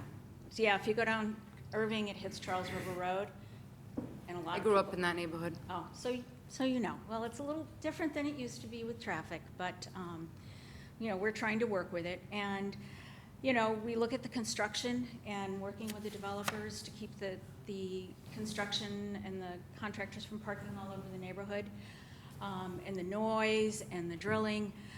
And I think we just want to, as a neighborhood, be heard. And we feel like the developers have heard us, and we're appreciative of that fact. But for both the planning committee and the zoning, we just want to make sure that we're aware that this could be very, very disruptive for our neighborhood. And what is our recourse if the developers don't do all the things they're talking about doing? And the lighting is terrible, and the parking is terrible. What do we do as a neighborhood? So, you know, overall, we're looking forward to, I'm sorry, I'm not much of a public speaker, That's to okay. working with the developers, but we do have concerns. And this is the 4th presentation I've seen. I've gone to both community developer meetings. I went to the planning board. And there have been some changes, but overall, it's a big development. You know, they say that the roof line is as tall as the nearest building, but if you really look at it in context, that's a big development for what is a small neighborhood on our side. Not going towards North Beacon, but going back towards the river. So all we would ask is that as you look at these plans, and as we work towards all the new developments in town, that we just look at how that impacts the neighborhood and how we can merge the two. So it enhances the neighborhood perhaps and allows them to do what they need. So thank you very much. Can I just ask you a quick question before you sit down, ma'am? You said that you can't get out of Irving Street. What does that mean? So at peak times of the day, and actually not even at peak times of the day, if you live off of Irving Street, Yep. and you're at the traffic light of Irving and North Beacon, the light will change, and there is so much traffic coming down North Beacon that's taking a right to go to Arsenal, that you can just sit there at the traffic light and you can't go. Yeah, it's really bad. Say that again? There's So you're traffic under- coming down North Beacon heading towards the square? So they're taking a right on Irving between North Beacon and Arsenal. And that's that really small plot of land that's there. Taking a right. And there's 2 traffic lights. Westbound North Beacon, Yeah. turning right onto Irving. So I think going this way. They're blocking the intersection? They're blocking the intersection. And the light at Arsenal what I just and Irving hasn't changed. So there's a big line of traffic going down North Beacon. This is now heading towards Perkins, correct? No, away. Okay, so that's what I said first, heading towards the square. Towards Mount Auburn. Well, they're not going it's towards the square, but they're not going into the square. Yeah, they're taking a right on Irving. Yeah, I'm sorry. Okay, yes. Yeah, okay, that's what yeah, I said the sorry, first I'm time. sorry. Okay. So how does that impact the people coming out of Irving? So we're sitting at the traffic light, and I Yep. want to go on towards Mount Auburn Street, Yep. and the traffic from North Beacon taking a right has filled up Okay, that spot, and the light just keeps changing, and you just sit there. And your alternatives are take a right and go down North Beacon, and cut over down by Athena, or to head towards the square. okay. But it happens, I have my own business, and I was leaving at 9:30 in the morning, and I sat there for 2 hours. So it's not the traffic coming out of Irving, it's the traffic on North Beacon? Right, I'm sorry, yes. Okay. So it was, there's 2 cars, me and another car. Well, that's what I was trying to understand, because I didn't, Well, I'm not very good at describing traffic. okay. I follow now. I just wanted to make sure I understood what you meant. Okay, thank you. So, once again, although it's not much in terms of increasing traffic at this point, it's certainly not going to help. But, do you want to elaborate on anything here? We'll recognize the speakers, ma'am. Yeah, yeah. Is there anybody else that has any other comments or questions? Mr. Labadini, please. Good evening. In the spirit of time, I want to, all the things that were spoken earlier about the planning department and all the good things said about it. But I do want to say, I grew up on Beechwood Ave, and I empathize completely with all the neighbors here. We watched on Beechwood Ave as they opened the gate facing Beechwood to allow for more traffic. They actually moved a home on the Perkins property down to the end towards Charles River Road to build a building, and then the exit came out right in front of my house at 46 Beechwood. So I have seen this movie, and we are fortunate that we have some developers that want to work with the community. The other thing I want to get on the record, I know that, I'm not sure you're aware, there was a letter in favor of this development from Len Holt, who owns a property on. We have that, sir, yes. Okay. So with that, I do want this committee to recognize something that might not be out there for people to realize. The benefit to the community in Watertown might go unnoticed. My wife and I and others like us who are starting to think about staircases, we want property management, having a 1,000-square-foot condo, being able to downsize and stay in Watertown is certainly appealing to a lot of people that I've talked about. I'm glad to see they're doing, 28 to 30 rather than 15 luxury ones that are going to be out of everybody's price range. And based on everything I've heard from the meetings I've attended, I's have been dotted, T's have been crossed. The planning department seems pleased with what these folks are doing, and I hope you all are as well, and you'll see favorably for this. So, thank you. Thank you, sir. What's his name? Come on up, ma'am. Excuse me, Madam Chair, could you please ask him to identify himself? Oh, I'm sorry. Could you state your name for the record, sir? John Labanini, Main Street, Watertown. Thank you. I'm Carol Wilson Brown. I live at 112 Irving on the corner of South Irving Park and Irving, next door neighbor to Nancy. And just another concern, I want to reinforce her concern about the traffic. I know that the traffic in the square is really bad, and all these additional developments are making it so much worse. Our intersection, which she was trying to describe to you, at various times of the day, I've waited for 3 light cycles to get through that light, and have gone through a red light sometimes when it opens up and I just zoom across, or I take a left to go around the gas station and come back to go up Irving from Arsenal Street. And it's just bad. So we're hoping that the developers will work with the neighborhood to make sure that we can continue to leave our neighborhood and get into other parts of the town. So it's bad. Thank you, ma'am. Thanks. Counselor?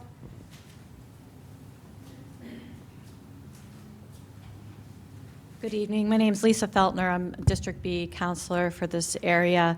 And I will try to be brief. I do want to thank the developer, and because we had an additional community meeting, which is really unusual. It might be the first. So they met with the neighborhood again after the developers meeting. I also thank them for inviting me to the developers meeting, where it was the first time I had a chance to hear questions by staff and see how it informed the plans. I want to thank all the residents as well, because there were over 100 residents who showed up, and about 50 that showed at the second meeting in the summer. So I appreciate everybody taking their time out to do that.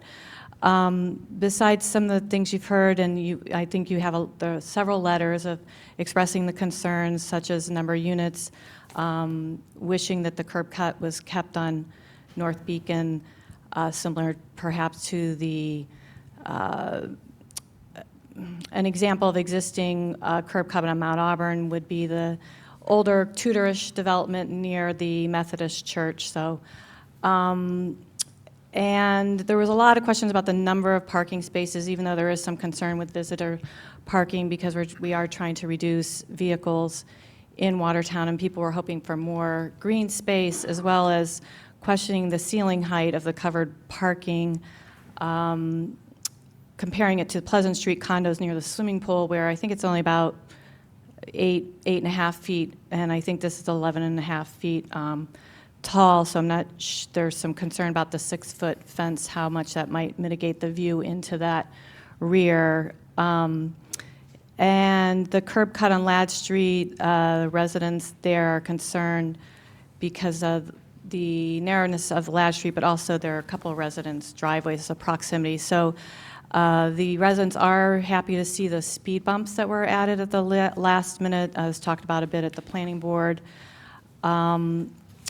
I think it's important to acknowledge the finished height, what that's really going to be like, and just be honest so that the residents have a good expectation of what that's going to look like. So they are happy that it's 3 stories and not 4 or 5 stories, but given the deck and the solar and the HVAC, et cetera, although they do appreciate the improved screening and changes that were made. The other things that they appreciate were the colors. Again, a lot of the changes that they already spoke to. Initially, there were some wider curb bump outs that people were excited about. And so there's some question of how hopefully it'll be successful on North Beacon Street with just a 2-foot buffer there, and that the trees selected can handle the shade that's going to happen on North Beacon Street. Hopefully the new residents won't be looking right at utility poles on Irving Street. So it's a question checking about the height and what the view is going to be. A lot of the plans don't show the poles and the wires and what that view might look like. Also, people are really happy of the lighting that they're proposing. There is some concern if that's really followed through, given the Gray Star Lawn condition was also not to use pole lights and to use bollard lights, but they have installed pole lights on their garage. So hopefully that will be followed through. And I believe that's it. Trying to summarize all the things said, and again, appreciation to the developers because there was heated meeting, a lot of questions, which is understandable, but they really did try to, as much as possible, work through a lot of these issues, and I think the remaining outstanding concern is any kind of traffic mitigation, construction plan. The intersection Irving, North Beacon, Arsenal is a problem, even on Sundays. People are backed up on North Beacon, they're backed up on Irving, the box is blocked. It's also blocked at Arsenal and Irving as well. So that's it. Thank you very much. Thank you. You're not recognized, sir, please. Is there anybody else in the audience? Please.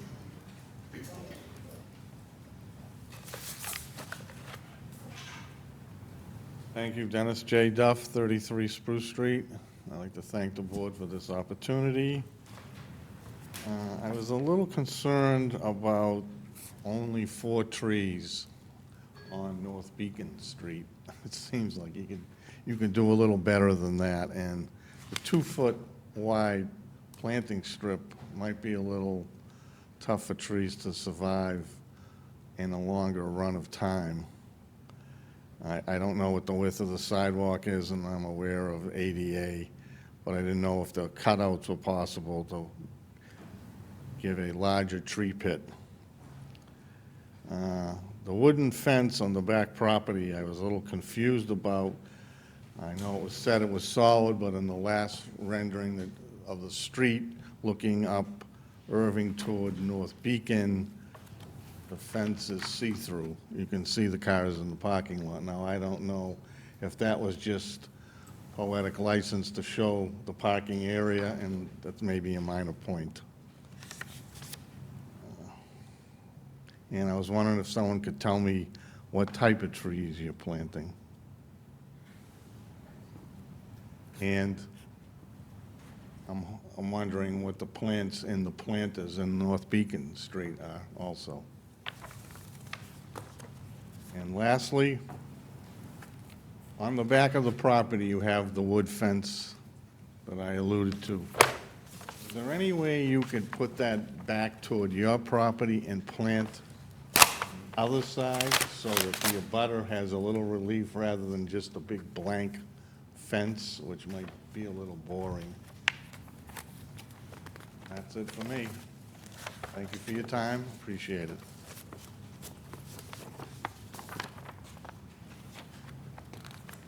Thank you. Yeah, you can look at that. And I will say, wasn't done quite. I was very appreciative that you made accommodations to retain the sycamore maples. Thank you. Are there any other questions from the audience? Members of the public? Have any comments? Okay. Okay, you need to come up, ma'am. Yep, that's what we're doing. That's okay. I wanted to know when the Ladd Street traffic First of all, what's your name? was done. Can you identify yourself, ma'am, for the record, please? Patrice O'Neill. I live at 8 to 10 Ladd Street. I abut this property. I think a lot of other people who think they are abutters are not abutters. I guess the property line is the abutting people, so there's really only 2 houses that abut this project. No, abutters actually go beyond that. Really? Yep. I didn't know that. Yep, they do. And all the anyway- comments here are relative, so. Good. So I wanted to know when that traffic study was done on Ladd Street? The counts? The dates. Of the Traffic- counts? Yes. Sure. Well, no, the date it was done, the traffic study. Okay. On Ladd Street? Can you please come up and answer the question? If I Again, Giles Ham with Vanessa and Associates. Thank you. So as a result of the 2 neighborhood meetings we had, we were requested to do counts both on Irving Street and Ladd Street. So the Irving Street count was done on May 9th, and the Ladd Street count was done on June 28th. And I think we've kind of provided that information to neighbors, kind of as a baseline, because they're concerned with traffic. So now they have a daily count and an hourly count to see how things change in the future. Initially, you just ran the trip generation, and it Right, was so low exactly. that you Yeah, didn't get, exactly. yeah, So- okay. And there's a history of other counts that have done in the area. The Watertown Square traffic study did counts at Irving and North Beacon as well. So there's a whole history of counts in the area. And the other point I would like to add while I'm up here is that new traffic signal timing has been provided to the town for both North Beacon and Irving and Arsenal and Irving. So hopefully those changes will be implemented this year. So we're aware of the queuing, and we had the neighborhood meeting. We could see the queue, the North Beacon to Irving Street queue. So it's real, it happens out there, but there's timings out there to address those situations. If they get implemented this year, there'll be engineers and contractors will be inspecting after those things are implemented. So help is on the way for those 2 intersections. Okay, thank you. How long was the study? Ma'am, the comments are at the podium and they're through the board. Okay, we don't have discussions. I think there's one thing that isn't being considered, and it's the number of vehicles that will be going through the complex, Amazon, UPS, USPS, Lyft, Uber, RCN, Comcast, Verizon, workers that are going to be doing repairs. I don't think they're factored into the everyday traffic here. And I don't know if the date on the 28th of June, I don't know how long of a span the traffic study went on for, but kids are out of school. I saw the CAM. I went on vacation along with many other people for the first 2 weeks in July, but I think it was completed on the 28th, so that answered my question pretty much. They make adjustments if they count during certain times of the year. Yeah. Another concern that I have is the condition of Ladd Street. The way it's constructed, there are no curbs because people park in front of their houses. So it's going to be difficult for the lack of parking with the overflow of parking from the complex. I don't think they have enough parking spaces for 28 units.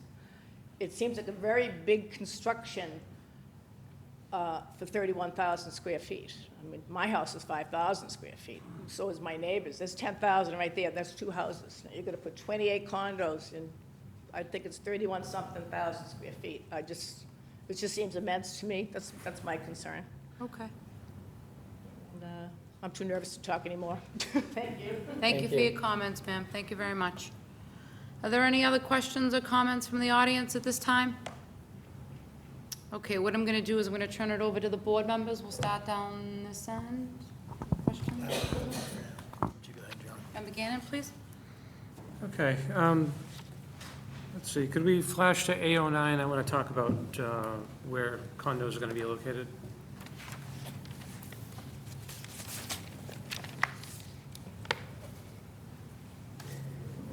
A09, yep. Or, yeah. Could someone tell me about the placement of the interior of the building?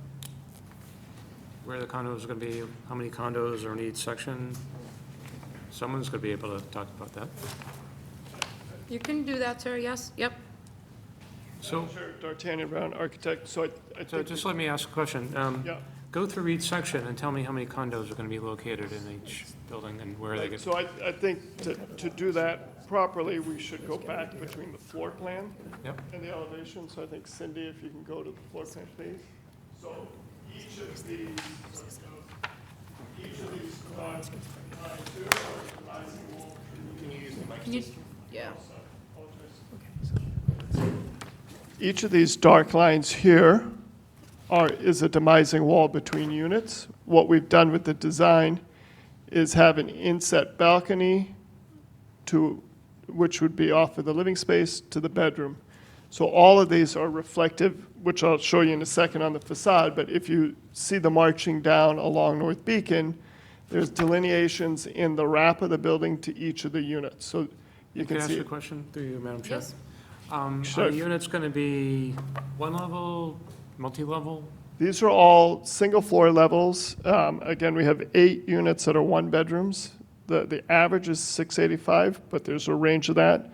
And there are 22-bedroom units that are 1,050. They're all single-level units per floor.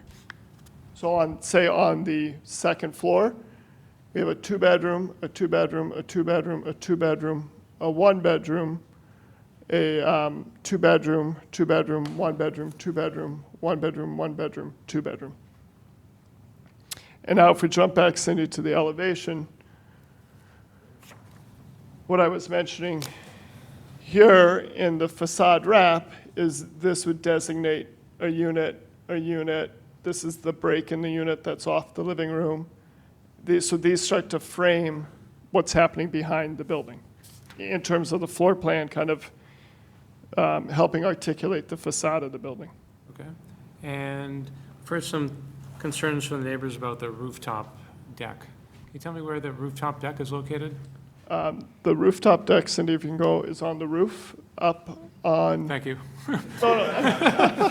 On the roof plan. So if we go up to the roof... Do they look like I don't know where the roof is? No, so if we go up to the roof plan, this is that corner of Irving and North Beacon. It's a small section right here where we have the elevator and a stair.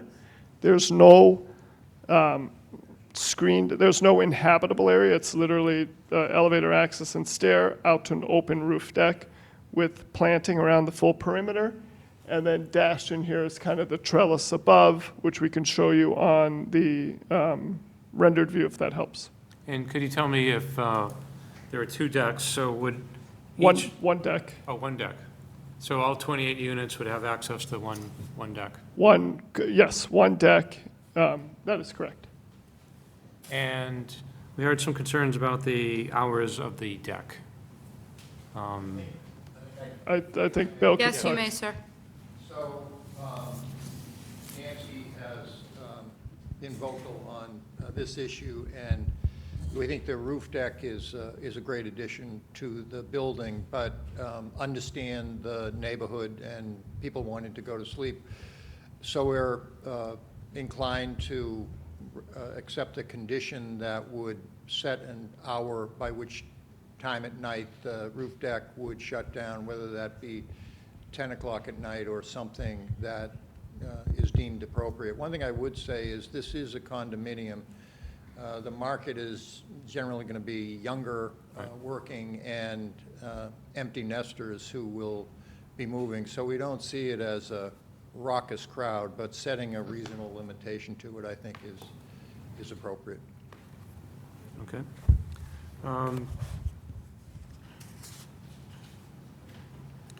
So I've heard the traffic. Tell me the breakdown of folks you think will be taking public transportation, biking, or driving.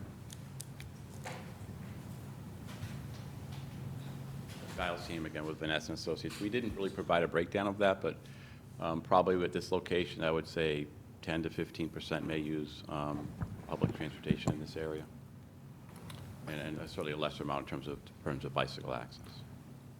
Madam Chair, may I just add a little bit more? Just based on census data, in Watertown, more than 30% are not driving a single occupancy vehicle. So in a location like this, where there's much more public transportation, you could expect that the actual use of public transportation would be bigger than that, and bigger than what the consultant is suggesting. Okay. And that's based on townwide data, so that's equalized over even the parts of Watertown with no transit. Through you, Madam Chair, to Mr. Schreiber. So presumably there would be fewer traffic generations based upon the, no? Yeah, I mean. He ran vehicle generation, that stays the same. Okay. I'm just checking. And I heard concerns about the scale of the development as well. Can someone speak to the scale of development? How many units were chosen? Yeah, what do you mean, size or density? Well, density as well as, Density, as you know, is, well, the number of units is 28. It's in compliance with all of the FAR requirements. It meets the parking needs of the community. It provides more than sufficient, more than required by a factor of close to 13% additional open space beyond the 10 that's required. The scale that I look at is traffic, and the traffic from this development is extremely light. I think it's 10 cars in the morning, 7 exiting, 3 entering, and in the evening, and these are during peak hours, I think it's 8 that will be returning and 5 that will be exiting. So all of those are very low numbers, Mr. Gannon, and I think that speaks to the scale of it. Other than that, with height, that's all in compliance with the ordinance, and as far as stormwater and other benefits to it, it's certainly a development that I think makes great improvement to that area. And I think and I was pleased to hear some of the neighbors point out that the developer has tried to work with them as best possible and has added some things that I think have improved the development as far as screening and other uses of the site. The one thing I will point out, there was a great article in the Globe today about developments in the number of extra parking spaces they have compared to what is required. I think it was in the business section of the Globe today, but the transit-oriented development that Watertown is getting into, and I know you're a bike rider, John, I think it's going to be this is a great location for that, and from what I understand from speaking to DPW and from staff, that they're expecting Irving Street to be kind of an addition to the bike ped traffic down to the river, and there's a fix-it station that is incorporated into the site and the park, and the easement, I think, will help the town, the DPW, in creating better space. These sidewalks, if you look at them, are larger than the norm, and they give, I think, a great pedestrian feel. So, one other concern I had was the massing of the building. Has any been thought to separate buildings rather than just one entire city block covered with building, 3-story building? well, I think if you did that, it would. First of all, I'm sorry, like how many feet is it from Ladd to Irving, the building coverage? 204. So the overall length is 204 feet. If we go to the, actually we can use this. So coming off of Irving Street here, there's about 80 feet in length. We do a substantial notch in the building, which is about 17 feet, and then the remaining 120 feet on North Beacon. We did go through this with David Gamble in terms of how we articulate the key elements of the building, what the actual slot in the building is designed, the shift, I think, Cindy, if you can go to the perspective, the shift in tone and materials, sorry, our overall North Beacon view. Yes. So what we've done working with David Gamble is, again, the tonal qualities between how this section of the building is treated versus this. If we go to that elevation, Cindy, I think the front one, yep. So what we're doing beyond kind of the wood tones at the entry in each of the direct units is we have a light gray siding for the base that runs up in between the two bays on this end with kind of a mid-tone gray in various exposures with kind of a darker tone wrap. When we get to the side that abuts Ladd Street, we're inverting that, so we bring kind of the mid-tone down to the base and in between, and then the light tone goes up in between the wraps themselves. So that's something we've worked through in terms of the actual tone. This was more of a gray-scaled building before. We brought in a lot more of the kind of earthy natural tones in the woods and worked again closely with David Gamble to get that kind of dialogue going between. We had a kind of we've probably gone through, even prior to showing you the community, very different designs on how we horizontally treat it. David Gamble thought more of this kind of wrap and treating the volume vertically instead of horizontally was better. And also the scale of the wrapped, we've reduced down to kind of been more of a finite detail rather than a larger one we had before. Because A09 makes it seem like the entire building is just flat to the street Yeah. front. There are indentations that make it look like they're Correct. broken So up a I little think bit. if we go back to plan, Cindy, if you don't mind. Yeah, actually, that plan is great. The other one? Yeah. No, actually, sorry, if you don't mind going to our architectural floor plan. On the second floor, please. So here you can see the indentation. So we have the exposures of the fins that will project out about 1.5 feet. And then we have the inset balconies through all facades that are about 5 feet back. So if we take kind of the plane of the building, on one section, there'll be a fin exposure in one direction of about 1.6 feet, and then a return 5 foot back in the balconies.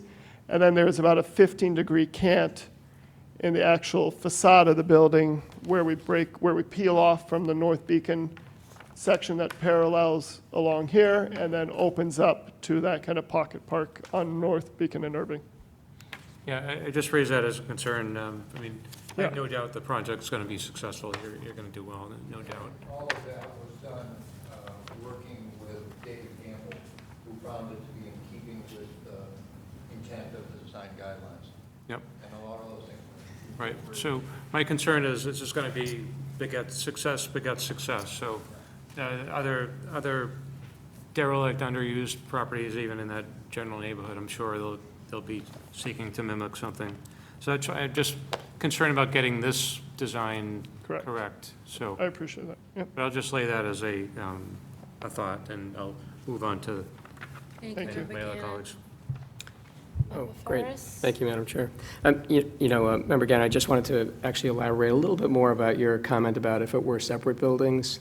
So the reality is, when we do multifamily construction, that all of the floor levels need to be accessible. So let's say if they tried to take this and create 3 buildings, we'd be doing 3 elevators, we'd be doing 6 stairways.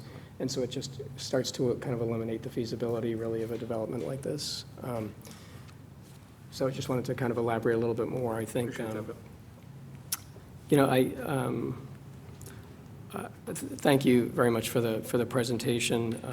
I actually want to make a point of thanking the staff and actually thanking the neighbors as well, and David Gamble as well, because in my mind, I think that the process is working, because I feel that this is really one of the nicest proposals I've seen come before the board since I've been a member of the board, compared to some of the other developments that have happened in town that have had, I would say, maybe less attention or actually haven't had the benefit of David's input, and maybe as much of the staff's input as well.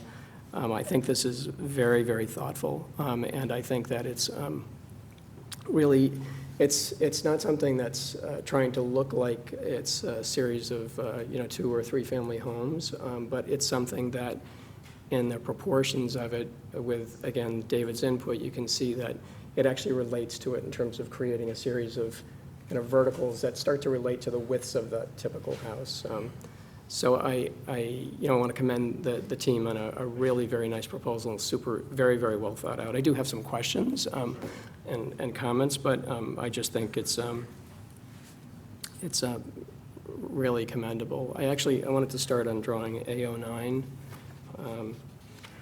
And on A09, this isn't really so much of a comment, but I guess what I want to point out for all of us is that so many developments that we're seeing in town, that I know in past proposals, we've actually negotiated with the applicant to do siding that actually creates some type of shadow that's not just a flat panel that's, kind of connected to the wall. And, being an architect, I can kind of read the drawings quite well.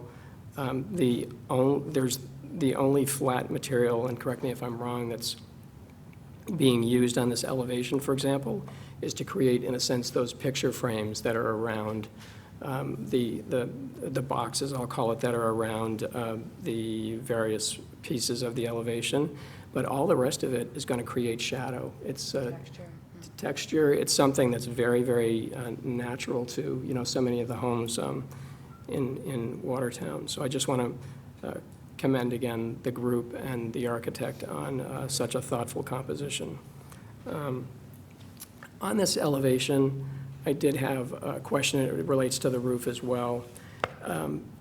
I guess I just want to make sure that if you could describe a little bit more the equipment that's going on the roof and the fact that it'll be screened in terms of any solar components as well as any mechanical elements.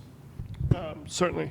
Thank you again for those comments. So I think, Cindy, if you don't mind going to the roof plan, in terms of the HVAC condensers, what we've done is located down the center spine of the building. So in our mind, we would have that over the corridor of the building below, but it also puts it 30 feet roughly between the edge of the unit to either side of the building, and then that's in a 4-foot acoustical screening enclosure. On the elevations, we do show that, I think, Cindy, if you go back, as this kind of raised sections right here. So do you feel the 4 feet's basically going to conceal the... Correct. So we've worked, typically, these kind of units, we'd have them on a sleeper with isolation like a raised, damper, and then the height of the unit, and then we allow a little bit of a buffer. Okay. We also spec a lot of this, so we work with an acoustical engineer on kind of the interior lining of that screening. Okay, great. And that essentially covers it. And so what about the solar elements? If you could talk about how they're placed on the roof, what their form is, and if they're going to be at all visible? Yeah, so I think if we go back to the roof plan, Cindy, what we're showing is about a 50% coverage now in the roof in the shaded area. We do have and this would be part of the CDs and the development, with the framing of those elements, there is a little bit of a kind of a parapet at the top. I think what we would need to just be transparent and work through is kind of how the photovoltaic panels are applied in an ideal situation, because again, it's pretty open in terms of the site exposure. We shouldn't have to really get into a heavy tilting at all of the elements. And the idea that along North Beacon here, they are set back, I'd say a good 8 or 9 feet. So that's something I think we'll work closely with a PV consultant in terms of how we design that scape, so we're not seeing, like an array of... Yeah, I mean, it's such a long street, so you have a lot of potential for visibility. I guess I would just ask that the parapet that you're creating is something that is going to meet the height of the panels. If that seems feasible. It's just so easy to get, and even from the homes when you're living on a second floor or something, to have that different vantage point. I just think the building, I think, is very attractive, and I think it would be nice to make sure we don't keep it polished in that I appreciate sense. it. Yeah, Yep, yeah. We'll definitely note that. Great. Thank you. So I also, in terms of the site, having walked on the site on Sunday, it's like pretty amazing, kind of unfortunate that the site is so, in a sense, curb-less. And the fact that you're repairing, replacing, and putting new granite curbs around all of the site, I think, is a benefit to the neighborhood, as well as, the development. I have a question on drawing A05, which is your first floor plan. And so on that plan, I'm understanding that a little less than 50% of the parking is underneath the building, and I think that that's good. I see that we've got exposed bike parking. I see that we've got enclosed bike parking. And then I also see that there's something called exterior storage lockers.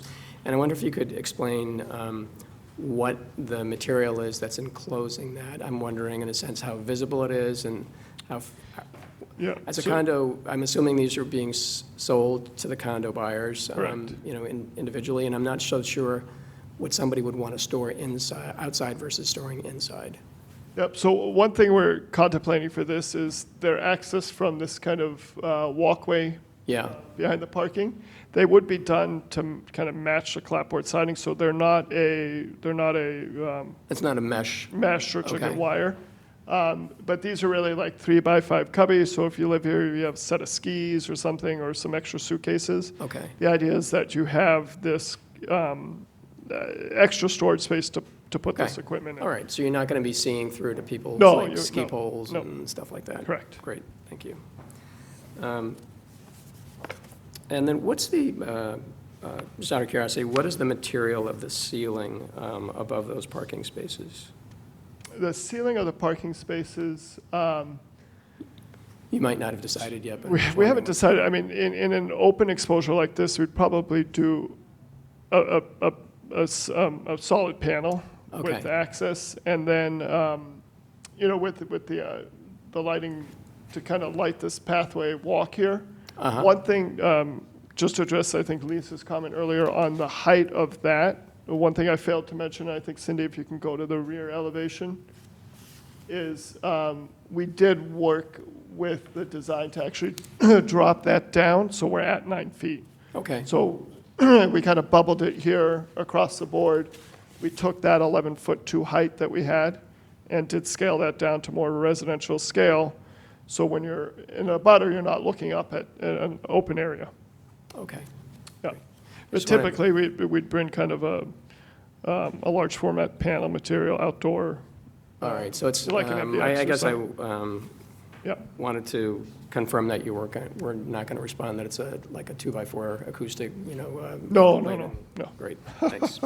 Because that happens a lot, and it's not so attractive. Correct, right. Great. No, and that will be, again, because the portion of those units are technically, have open air. Yes. So those will be fully insulated, so we're not, we've been designing that cavity to meet that kind of Yes, insulation okay, requirement. Great. So maybe if you could, I think maybe one of the neighbors did ask about the fencing, if you could describe that a little bit more. I do think that it's maybe, we talked, someone mentioned in a sense how much you could see through the fence. Yeah. But I also noticed that in the rendering, it's, I think, probably the style of the rendering that you're actually seeing through the house in a sense as well. So maybe talk about the. Yeah, visible certainly. So I permit. think if we go to the rendering sheet. A15 maybe? A15. One more. So this, I think the gentleman touched exactly on it. We're showing all of this as transparent, so we're not hiding the building. Right. This would be a 6-foot horizontal slat with interval posts like every 8 feet. Uh-huh. Most likely in a cedar or something that can naturally age. Okay. That is solid plank, no reveal or gaps in between. Probably like a tongue and groove or a lapped. So this fence is not what you're installing? What's on the drawing?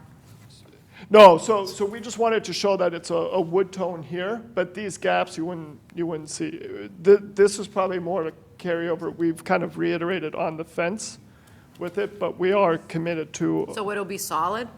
solid okay, wood so it's a slat, correct? It will be a solid fence, is my question? Correct. Okay.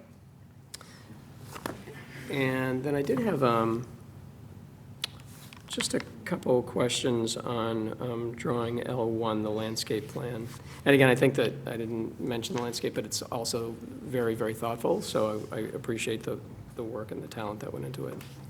So on this plan, actually, just one thing to talk about is on the south side of the parking lot, just looking at the tree island, which I think is good to separate the parking spaces at the bend there. I just want to confirm, is there curbing around there, and does that curbing impact the surface drainage? Or if you could explain what transitions from the paved parking to the landscaping?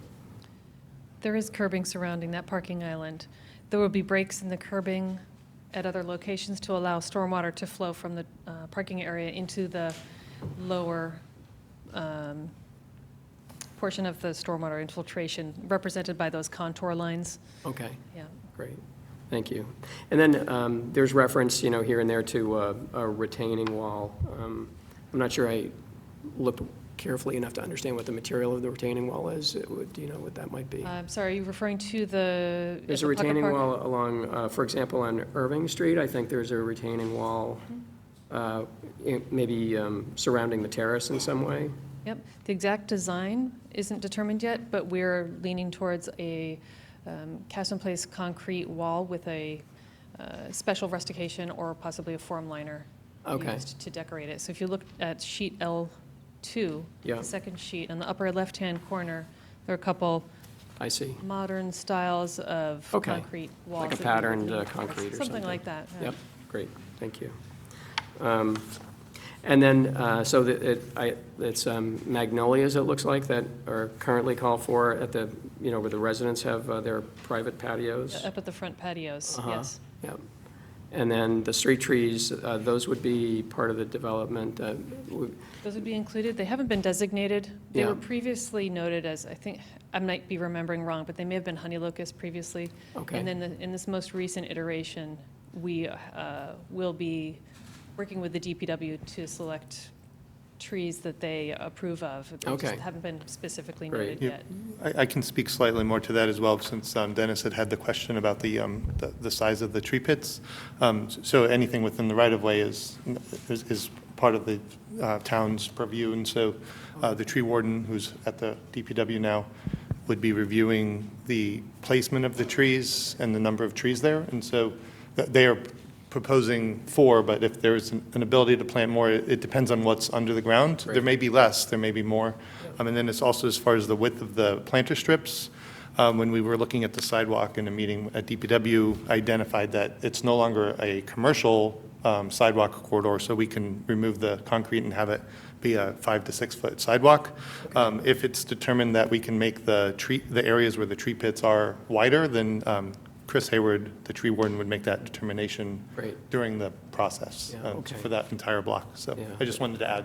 Yeah, no, that's great. In thinking about that and looking at that. I appreciate it, thank you. Yeah, Thank you, Gideon. I notice in, walking in Cambridge, for example, that there's, around the trees in some locations now, there's some type of pervious element that you walk very well on. It's a little bouncy, but it Right. goes right up to the tree, and so but anyhow, I think it makes sense, obviously, that we're attentive to it, and clearly you are, so thank you.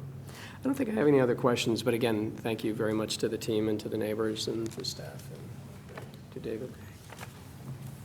I have a few questions and comments. My first question is, what is the price point of the units?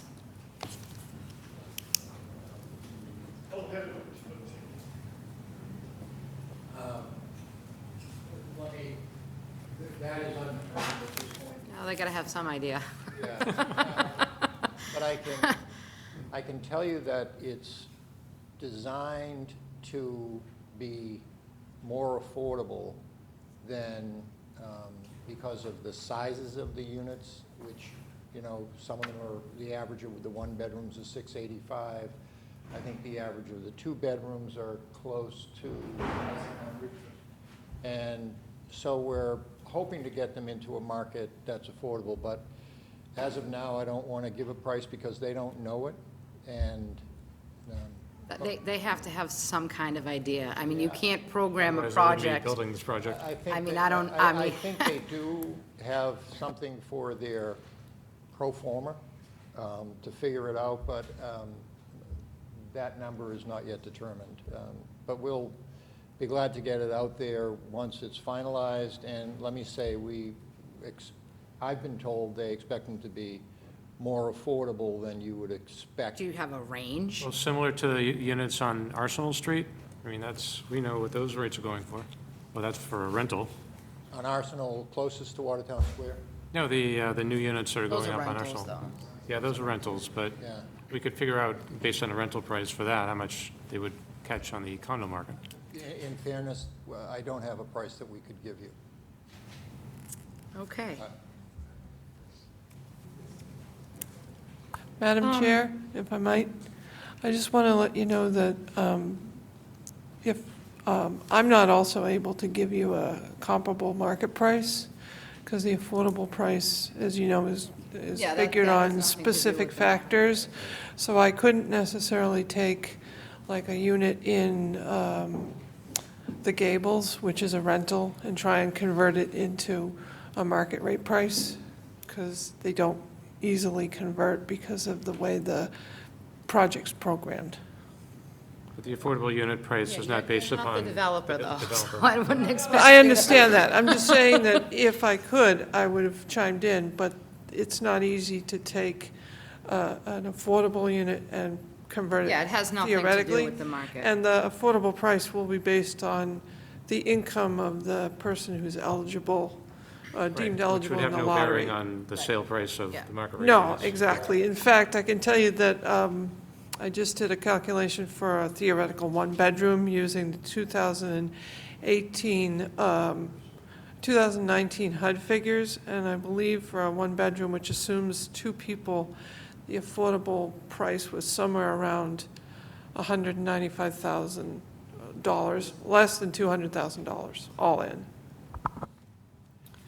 Okay. Not at this time. I'd like to finish my questions if I can, sir. I want to talk about lighting a little bit, because I had a lot of concerns about what was shown on the original drawings, and what you had up there, frankly, we can't really see from here. So can you talk about that a little bit more? I felt what you had on your original set was more of a commercial lighting, and was way too high. Yeah.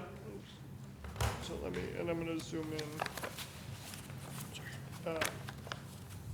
So we did engage with a lighting engineer to put this plan together. One thing to note, on the original design, these were what were the 14-foot bollards, kind of lighting the parking. Along the front here in the landscaping and kind of underneath the underside of the parking that's covered, we had, recessed lighting and low planting lighting, 36-inch. This was, from what we understood, the main concern, working with the abutters, and you can see the spillage, although contained on the property, in the magenta line, kind of does fall close to the edge. So in the last revision, the next sheet, we got rid of the 14-foot poles, so they're gone. They're taken out of the project. In place of that, we have a small series of these fixtures here that are going to do low-level lighting to the edge of the building here. Anything beyond this magenta doesn't even cast a 0.01 foot candle on the property. So on your A7 drawing, up Yes. in the corner, that 14-foot pole, those are completely gone? Okay. Yeah. That's completely gone, and we have just a small, like 6-inch mounted building light that's. A wall mount cutoff, what type of fixture? So if we go to the edge of actually, Cindy, to the back elevation. Yeah. So, and it's, again, just at the screen here, it's these small little, it's, let's say, half the size of that. I mean, that's projecting out, but it's just mounted on the edge of the wall, kind of shining down. Okay, what type of fixture is it? Is it a cutoff? Cutoff, yep. Okay. Yep. So the light is only casting down? Correct. Okay. Yep. Okay. Excuse me? Mike's off. I reviewed the original design, and then I've reviewed the new design for consistency with the town's lighting standards, which I developed. The original design was consistent because it allows up to 20-foot tall base plus pole plus head.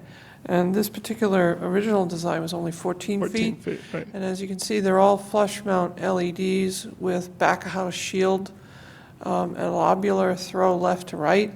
So the maximum foot candle level, even in the original design, was 0.3 at the boundary line, where you could, after that, the foot candle meter would probably register Yeah, below zero. those have been removed, though. So Those have been removed. The current fixture is flush mount, down-directed LED with a tiltable shield that cannot tilt above 90 degrees. It couldn't anyway, because it's affixed to the ceiling of the underside of the parking area. It's also lobular side throw, and as he indicated, with the 6-foot fence, the only thing that you're going to be able to see from viewing angles off the property is a slit between the top of the 6-foot fence and the 9-foot high parking drive under, so you're only going to have 3 feet of viewing angle. From a upward view, if they tilt the fixture downward, you're not going to have an upward view under the fixture. You're going to see the shield. And it's probably tiltable all the way to vertical or to the ground. So that's not a problem in terms of what you're going to get off-site. The gridding is 15 feet on the point-to-point diagram. Excuse me, is 5 feet. So, but even at 15 feet, with the 6-foot fence, you're going to get 0 spillover off the property line at grade. So anybody standing on the adjacent property at normal viewing angles isn't going to see anything but the light cone.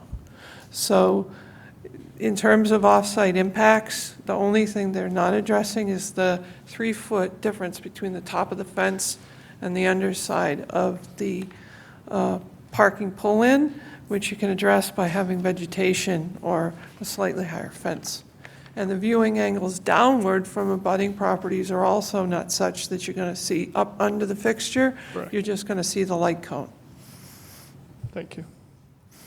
Okay, I have some other questions. Let me see if I have any while you're up here. Oh, your renderings. So the renderings that showed like Arsenal Street in the background, how come you didn't have the new building? So Yeah. I mean, it kind of. No, I I apologize didn't- on that. I We was were trying to get more of like, Yeah. sort of like the corner and how that was all gonna work, because you can clearly see that looking out here, and it's pretty pronounced on the RV. No, we should have had parcel. it. I think when we started, we didn't, and then Why? we just, what was that? Yeah, we just had an old. Well, that's my question, is, you know, is there other things that are missing? I mean, I'm not overly. No, I think just from, it's really this Union Market right here, but these homes are all current to the existing condition. Okay. And about how far up does that come in the background, about above the utility poles? The building here, I think it's more like in this height. Yeah, just above the utility pole? Correct. Okay. The stair, penthouse, screen walls, and I guess I'm just trying to understand the screening for the HVAC, is that at the, around the perimeter of the building or at the edge of the HVAC? If we can go to the roof plan, please. It's at the edge of the HVAC. Okay, so units. that, the follow-up on, David had mentioned something about making sure that if there was a tilt on any of the solar equipment, to adjust that parapet, but if it's not on the edge of the building, how would you propose to adjust it to So our, take care of his concern? the facade itself has parapets with the wrap of the architectural design elements. So I think what Mr. Ferris was relaying to is just coordinating that relative to the photovoltaic panels. So the mechanical is Yeah. here, but That I get. all this stuff is the solar. And so Yeah. my comment was that when the solar goes up, that we just make sure that there's some type of parapet or something. So but the parapet's not on the drawings, correct? It's actually a frame. I think if you look here on the roof plan, it's this thicker edge that defines the wrap of the facade. This, can you go to the elevations? The, So the height of A9? this, can you see how this sticks up above the height of the roof here? So the larger. Yeah, but that's like, what, 6 inches? No, that's gonna be about 1.6 feet. So the roof is at 63 and the top of the parapet is at what? Yeah, the building height is to the roof structure, and then it's Right. probably 64, Cindy, like 64.6? Yeah. 64.6, So that's just over a foot? correct. Okay. I mean, one thing I think maybe what you were alluding to, Madam Chair, is on the location of the HVAC, we could look at how the screening is done. Well, from the drawings, I could tell it wasn't at the edge, and I just wanted to Yeah. make sure, because when I think parapet, I think a little more than Sure. this. Typical parapet's more than 13 inches. Yep. So I was just trying to get an understanding, is there going to be something else added?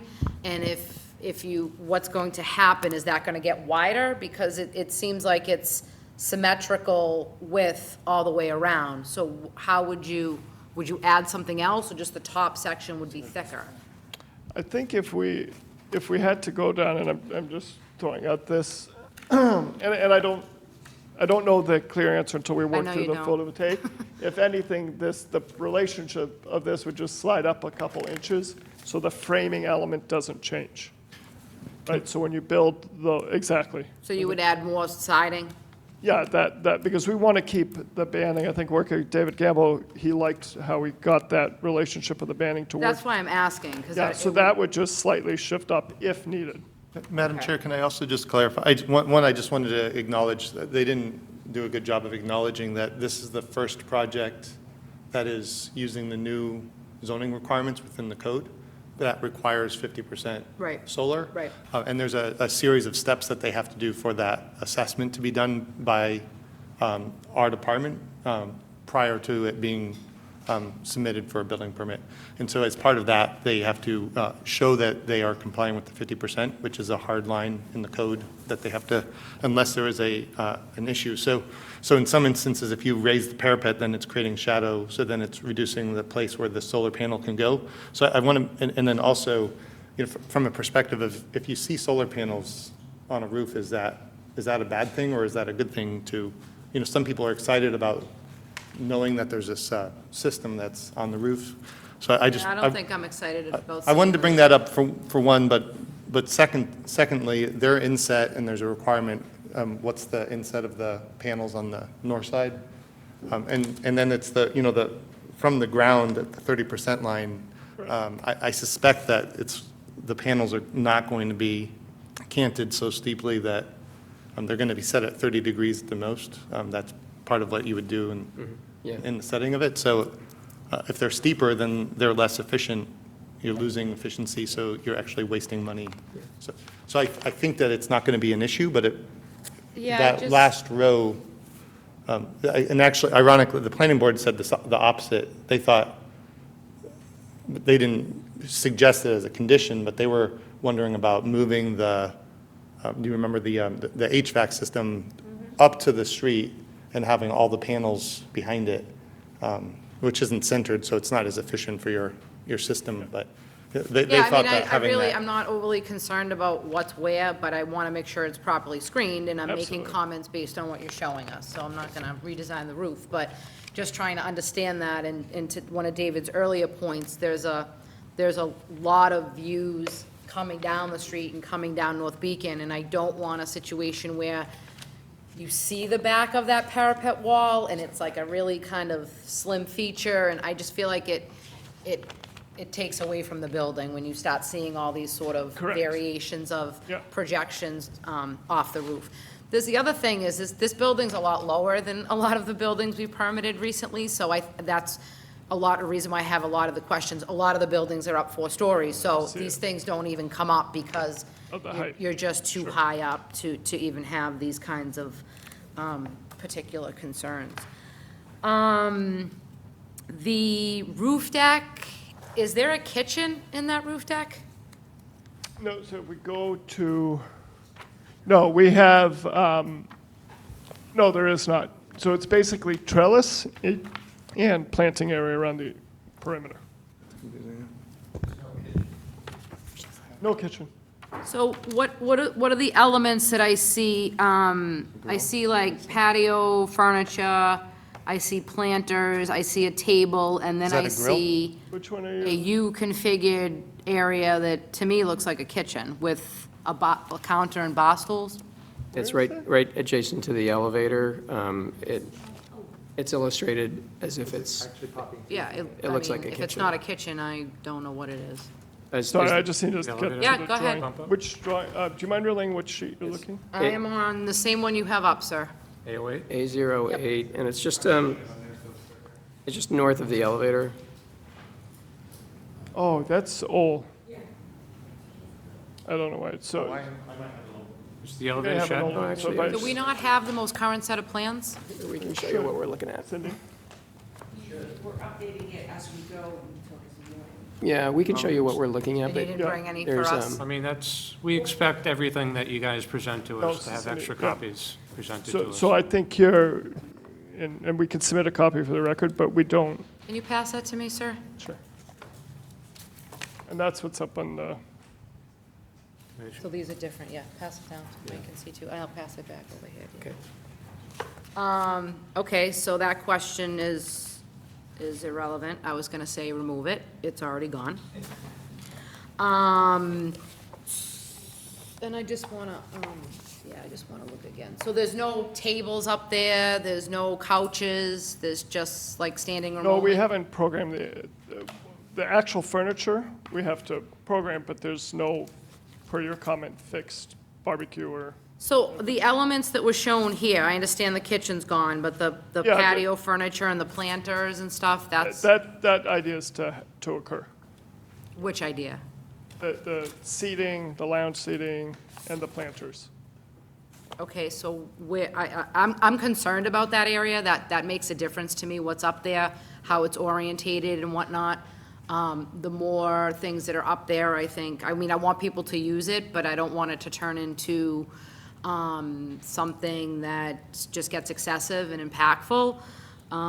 So what's up there makes a difference to me. And if you don't, you pass that back? I passed it to Dave. All right, Do you mind coming? sent it over there. And, Yeah, quick question, Madam Chair? What's the legal say- seating capacity up in the roof deck? Yeah, so I think, Madam Chair, just speaking to the clients, they're open to suggestions on what the board would like to see up there, and we can have a dialogue on that. And Sorry. the question I had was, what's the legal occupancy capacity up So there? it'll be less than 49. Less than? Less than 49. Less than 49, that's Yeah, still quite a bit. To meet the egress, correct. Yeah. Okay, I don't know how the other members feel, but we can circle back to that, but, I have concerns about the roof deck and what's up there, and, opportunity to, have an impact. I agree.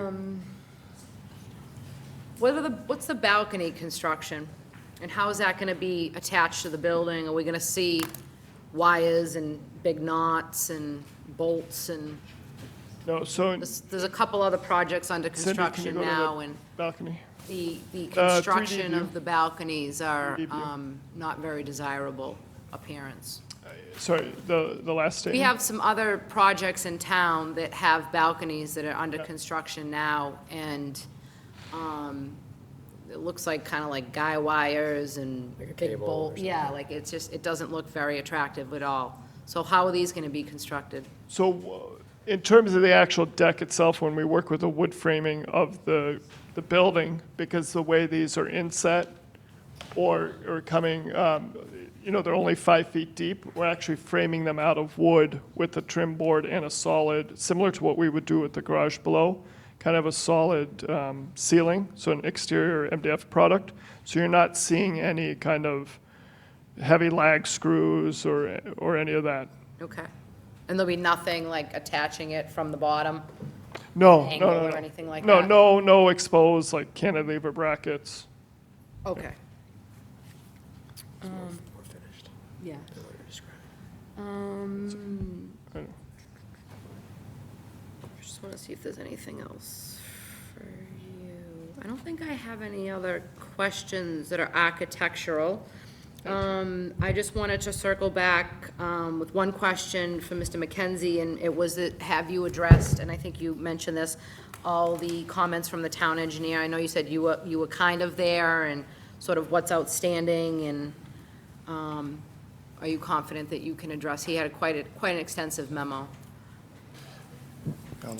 Yes, Madam Chair, we submitted a letter, I believe it was a week and a half ago, in response to DPW's only review letter. And we were pretty close prior. Their comments relative to stormwater were relatively minor in nature. So we're very close to Okay. coming to terms with them. Just to clarify, the letter that DPW sent out was prior to the site plan review, so it was during the first iteration of the submittal, was my recollection. And so since then, we've had several meetings with, at Yeah. DPW. We just only get one set of Right. plans, so we can't see all, all the progress. Thank you, Mr. McKenzie.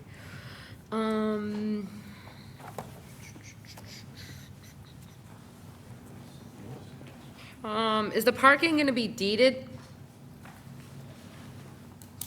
Yes. Okay. Who's gonna get deeded the electrical charging stations? And what if they don't have an electrical car? And who's gonna get the compact space? And what if they have a massive SUV? Be one space deeded per unit, so there'll be 28. Okay, The other 10, and there's a shadow, but the other 10, I think will be open. And I'm assuming the electric charging station will be one of those. The compact unit could go with one of the units. okay. And so basically, you've got 2 ADA spaces, those aren't gonna be deeded, correct? Correct. Okay. And then the 2 charging stations, and then the compact space, so that's 5 that, the ADA ones, you can't park in them unless you have the plates. So are the charging ones gonna be available to anybody, even if they're not charging? I'm just trying to understand, because that really takes away 5 of those 10. See, I think that's an accommodation. Right. That they didn't need to do, and they're doing it because they're, I think, looking into the future. So the plan is not to deed those. Okay. In the future, they could all be electric charging stations, so, 10 years, 15 years Right, down the right. line. The compact space will probably be deeded, but it depends. Okay. Are you okay with not deeding that space? He's nodding yes, so Okay. yes. The people that live there and that in and out of there all the time, I mean, 8.5 is very tight as it is. And the compact space next to the poles and stuff, I just don't know how. And I think that as people are coming in, if they're visitors, they'll see spaces right there on the right, and they can just pull into those spaces if those spaces are And I think we available. can make that they won't be deeded if it ends up that one of the units is converted to a handicap unit. It may well be deeded with that unit. Right. I mean, they could use that space anyways, though, Correct. correct? Okay. Correct. Okay. If an individual's interested in another space, will you sell them a space? Or are you committed to keeping those other ones available? I think they're committed to keeping them available. Okay. So everybody gets one space, and the other 10 are available for if they have a second car or if for guests. Right, and a second car could be, through the condo association, allow them to use it. Right. But that's post, yeah, That's okay. correct. Thank you.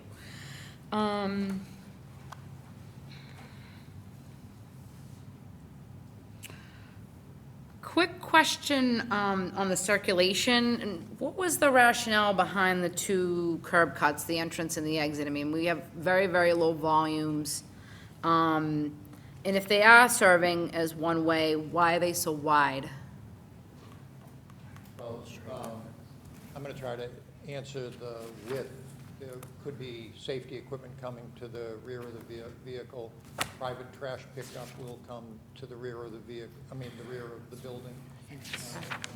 That area, the circulation, and Giles can speak better than that to is it was able to disperse the traffic and put it in a flow that worked well for the design of the structure. The design guidelines try to close up curb cuts on the main streets. And Right. this worked well with dispersing the traffic. Right. One further clarification, because they're pulling straight parking spaces, one way can only be 20 feet in our zoning code today.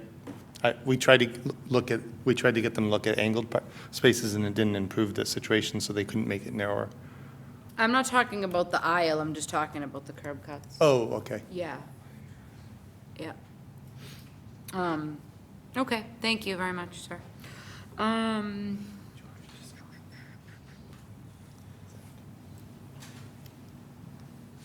The selection of trees in the bioretention area in the back, are those specifically designed appropriately to be sitting in water? And what is the watering plan for the rest of the site?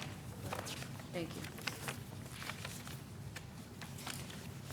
Yeah, we specifically selected these trees to withstand the occasional inundation that would happen in the stormwater planter.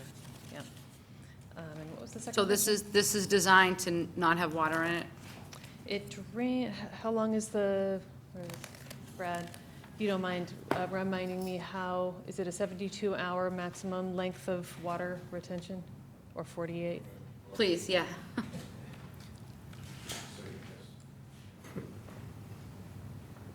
Won't be standing water in a pond. The DEP stormwater management 72 regulations hours. require that these drain within 72 hours for a 100-year storm. Theoretically, a storm that occurs once every 100 years. So for a common storm, 1 or 2 year storm, Yeah, these will drain within a day. okay, okay. And do you anticipate that much in a small storm event, or are you trying to? That much. Well, is the infiltration just the roof, the subsurface system? And this is for the parking lot? This is for just half the parking lot. Half So the it's parking not a lot. large Okay. surface area. Okay, okay. Thank you very much. Madam Chair, I think you asked about irrigation. Yes, It will be irrigated, the entire landscape area. okay. So there's an irrigation system as part of the design? Yes.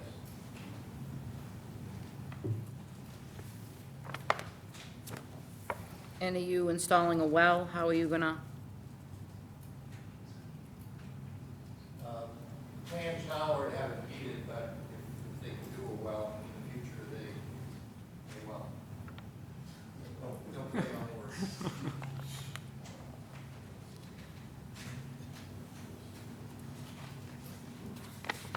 Okay.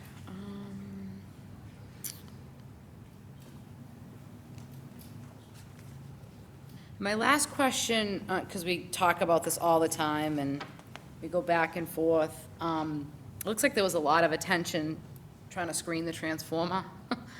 And we spent time trying to do that too, and we kind of just stopped because they don't want them screened, the utility companies. So what, if that's not going to be screened, which that could be the case, based on the utility company, is there an alternate location? Is there something that can, something else that can be done?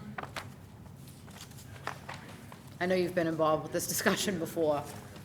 Right, and It's, yeah, I just, something I was reading, it was a lot of back and forth about screening the right, you transformer. know, dealing with the utility company. Right. And what their answer is. Yeah, I know, that's why I'm asking. It was placed in this location, it used to be on Ladd Street. It was relocated into this location, and hopefully they will accept it, so that we could have screening at least around it. The plan is to screen it. If they don't allow that, there will be screening in the area, so we think it will blend well. But Okay, you have okay. to deal with them. Okay. So if the plantings can't happen as shown here, would those plantings just be like incorporated a little bit further away? They could be, yes. Okay, okay, I think that's what we should probably, just to try to mitigate, mitigate the location of that. So one more time, nothing on the price point. I mean, like, I'm just curious, I'm very interested in follow real estate and development, and I just, you know. There isn't, and I'm not evading, it's just, and it's also, I've asked this question It's to also probably 100 people in my life, and you're the only person that's given this answer. and it's also 18 months out. So Okay. it's, to give a number, and then it goes up or it goes down is, so. Okay, okay. All right. Does anybody else have any other questions or comments? I guess, Do you have any Trash comments? hours, deck hours. Yeah, I want to circle back to that. I just didn't know if there was any other. other, that'll be off-site. That's already one of the conditions that I drafted. Did you have anything No, else? it was actually just, We can talk about the roof deck. oh yeah, it was just about the roof deck. I was Okay. going to make some Okay. comments, but. So I don't think there's any other new comments. I want to talk a little bit about the roof deck. And I think that if there's, will there be any grilling at this prop? There's no grill up there, right? Okay. So I think if somebody wanted to go up there and hang out and read a book and, you know, sit on some furniture or sit at a table or something like that with their laptop, I think that's reasonable. But other things like cooking facilities, which I know is off the plan now, will not come back to the plan. And that you should incorporate green screening as well in planters up there. Maybe even some of the residents might even want to have some of their own little areas for gardening or something like that. That would be actually really, really nice. But I just want to make sure that it's green and there's multiple layers of different treatments of screening to try to attenuate anything that's going to happen up there.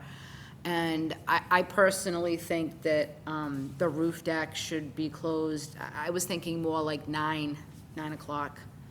I think 10 o'clock is, I mean, on the weekends, maybe we can extend it till 10, but during the week at 9 o'clock, I mean, I'd be in bed if I wasn't here. So I think that 9 o'clock during the week, and I don't know how the board members feel about that, and then 10 o'clock on Friday and Saturday is more than reasonable. If people are up there at 10 and they came after work, they're getting loud, and they can go back to their units, and, you know, it looks like there's another gathering area internal on the first floor. If they're having a good time and they don't want to go back to a unit, they could take their enjoyment inside. And I don't know how the other members feel, that's just my opinion. Does anyone, do you have any other comments about that? No, you know, just a comment about the occupancy. I'm not sure if we wanted to have any input on the occupancy. The 49 relates to really building code and one exit. It's not based on much else than that. Did you have any other comments about that? Well, I mean, is 49 too many, you know, too many humans at, in the roof deck? I mean, people chat more, they. Yeah, so I mean. Group discussion. I have a follow-up question maybe, because that might help. Is it, if I live there, can I like reserve it and have a party there? Okay, so it's only for residents? The condo association could decide otherwise.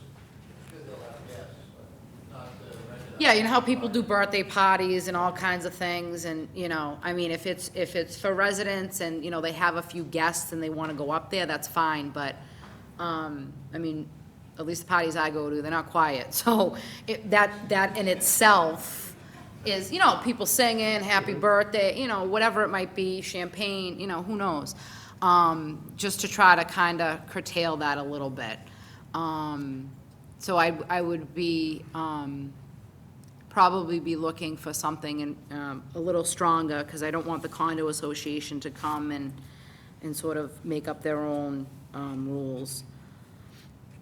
So we'll talk about the points of the conditions for the roof deck. We can go over that. Are there any other new comments? Trash or things that delivery hours. We usually discuss not too early, like the 7 a.m., 8 a.m., early to 4, or some such time. Yeah, trash pickup.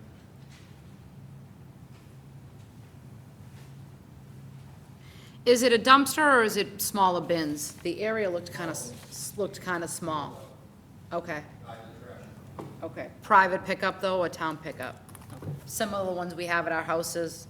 Okay. And what hours were you thinking about? Yeah, I mean, noise ordinance requires no earlier than 7 anyway, but not too. Must too not late apply on the in my other one, neighborhood. but, Say, I don't know, 4 or 5 o'clock during the day? I was gonna say 7. What's that? 7? 7, sure. Okay. Okay.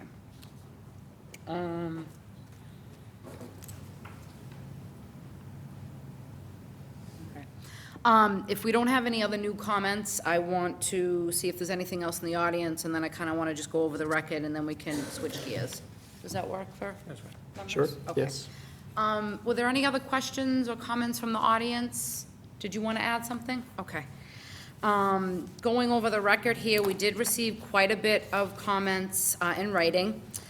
We received 8 written comments. One was from the owner of 105 Arsenal Street. We have some written comments from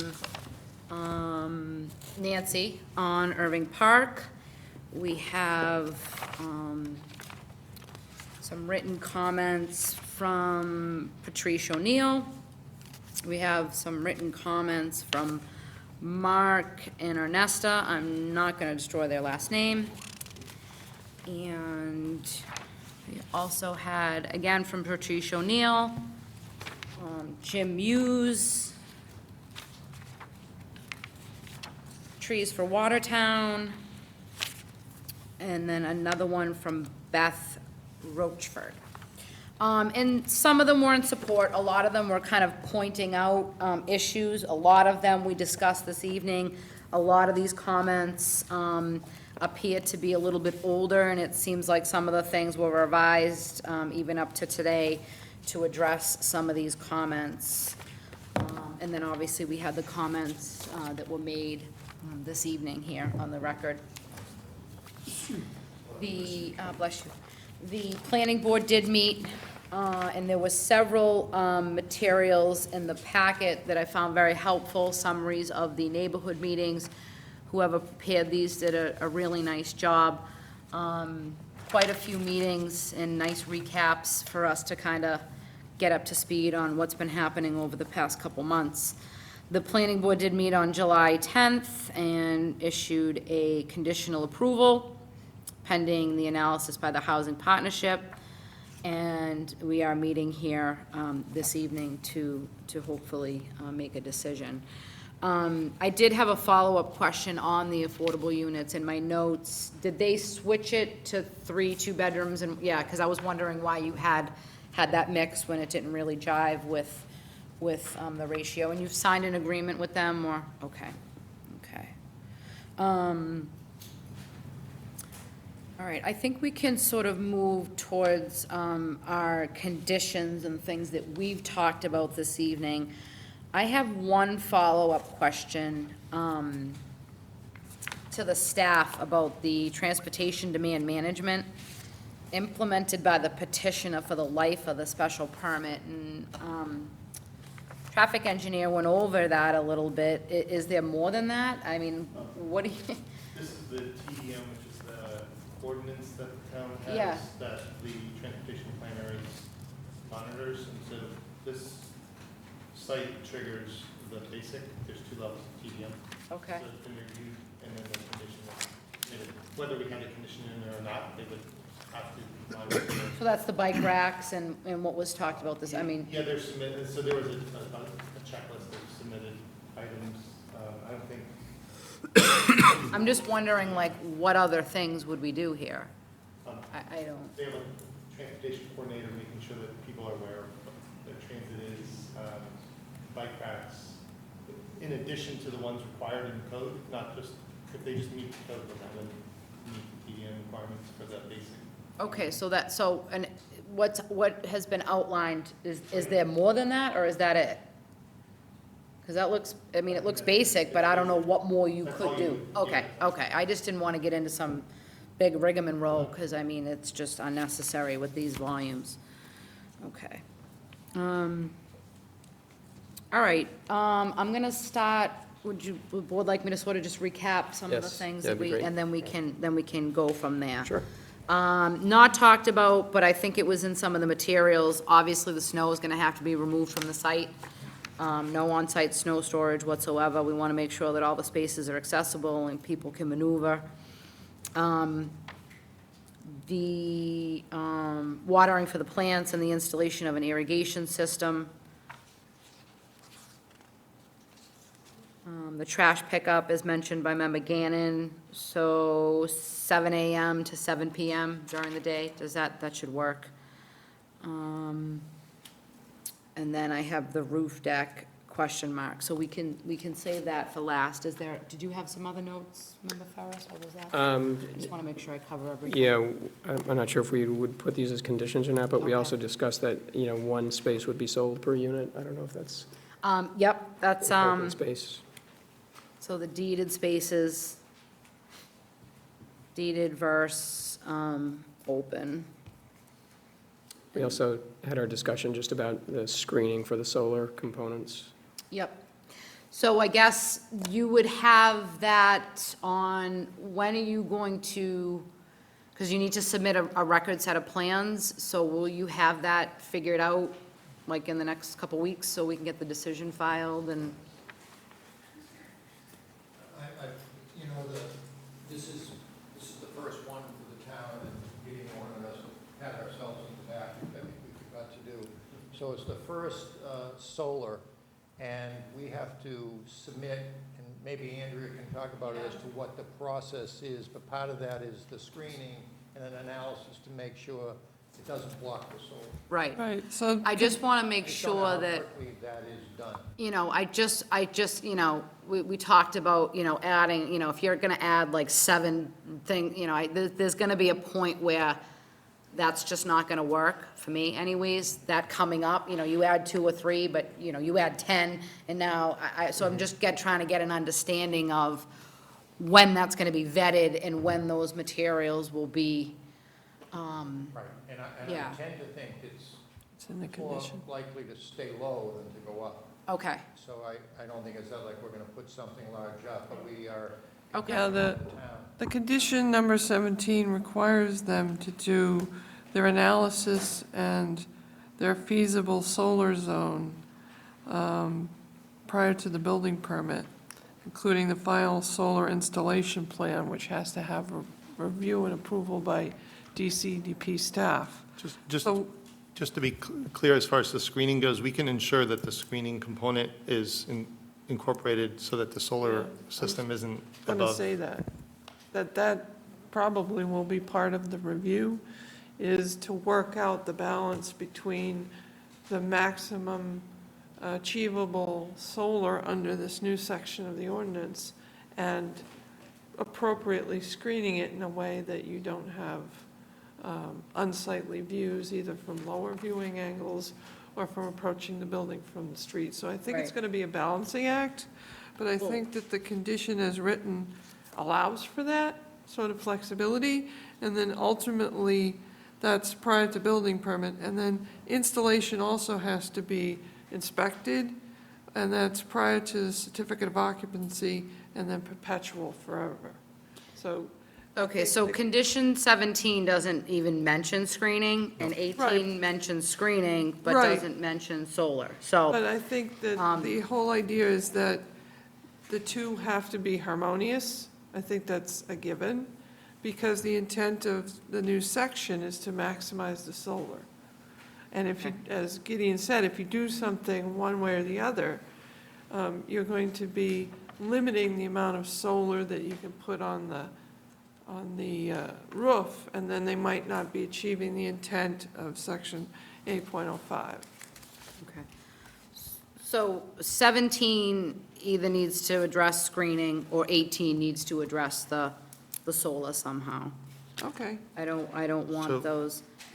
So I So suggest If I'm that, the, I don't know who the energy manager is, but if I'm the energy manager, I'm concerned about producing energy.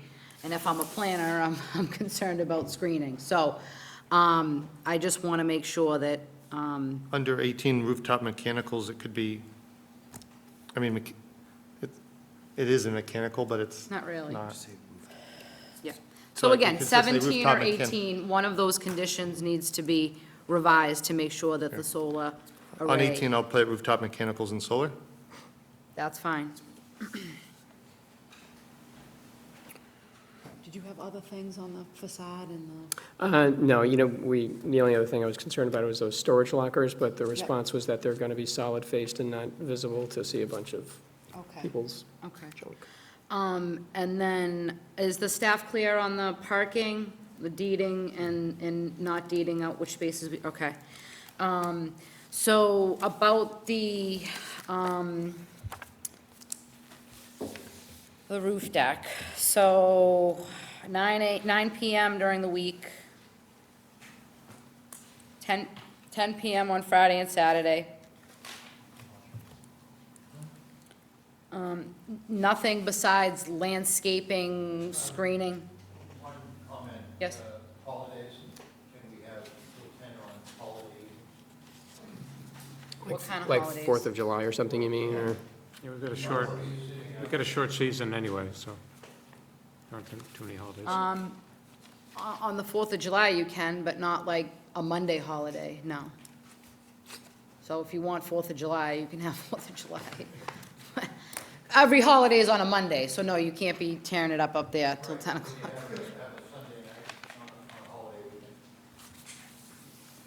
Not the night of the holiday when people are back to work mode, some people. Madam Chair and Board, I just want to make sure that any condition on this are easily enforceable. Right. We don't want to have to babysit a site where we get phone calls where someone's up there 5 minutes past 9 or 10 minutes Right. past 9, and we're Well, I constantly think it's chasing gonna after be an one of those HOA. things, So, if somebody's up there and they're, not making any noise, I don't think anyone's gonna, make a call. Passive use versus active use?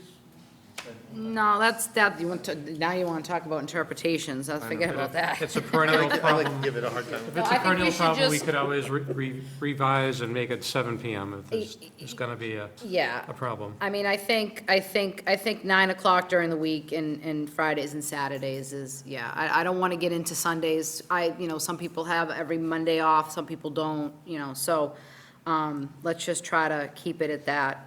Do you want to talk about a people limitation, Madam Chair? I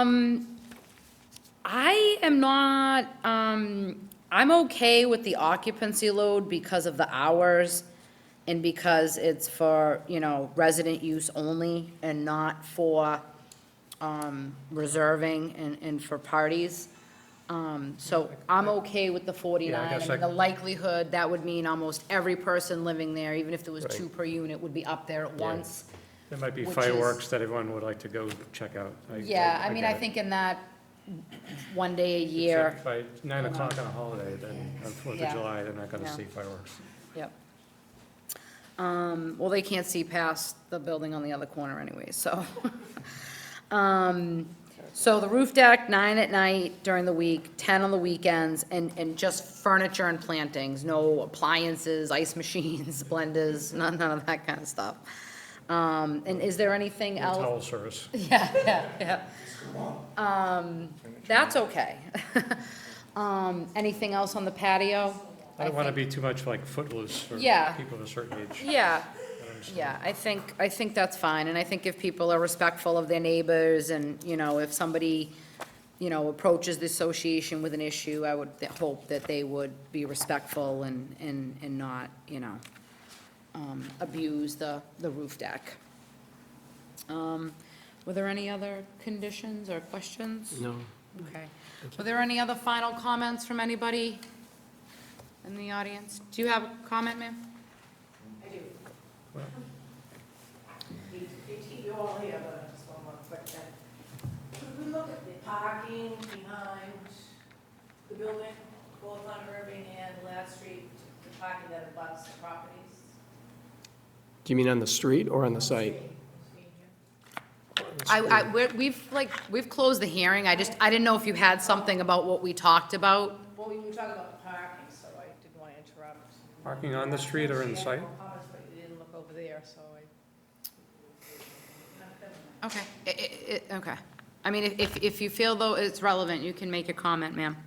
Issues with on-street parking, you can come for the, if there's. Yeah, we're not gonna do anything about on-street parking anyways, we have no jurisdiction about that. Well, the house, this building abuts my house worse than any other house there.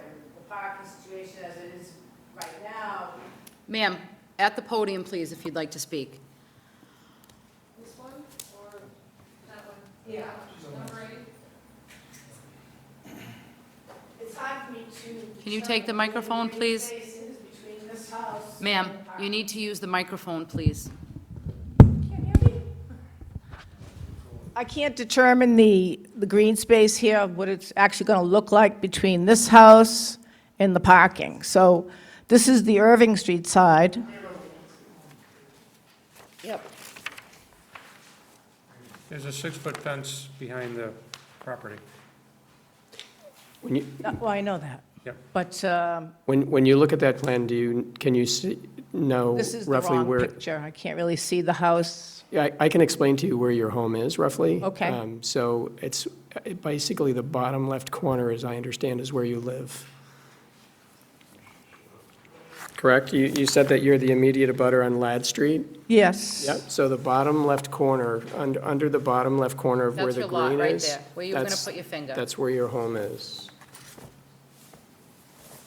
Well, is there parking right here? Is this the first parking spot right here? The first space has been made a shadow space, and there'll be additional landscaping. Okay.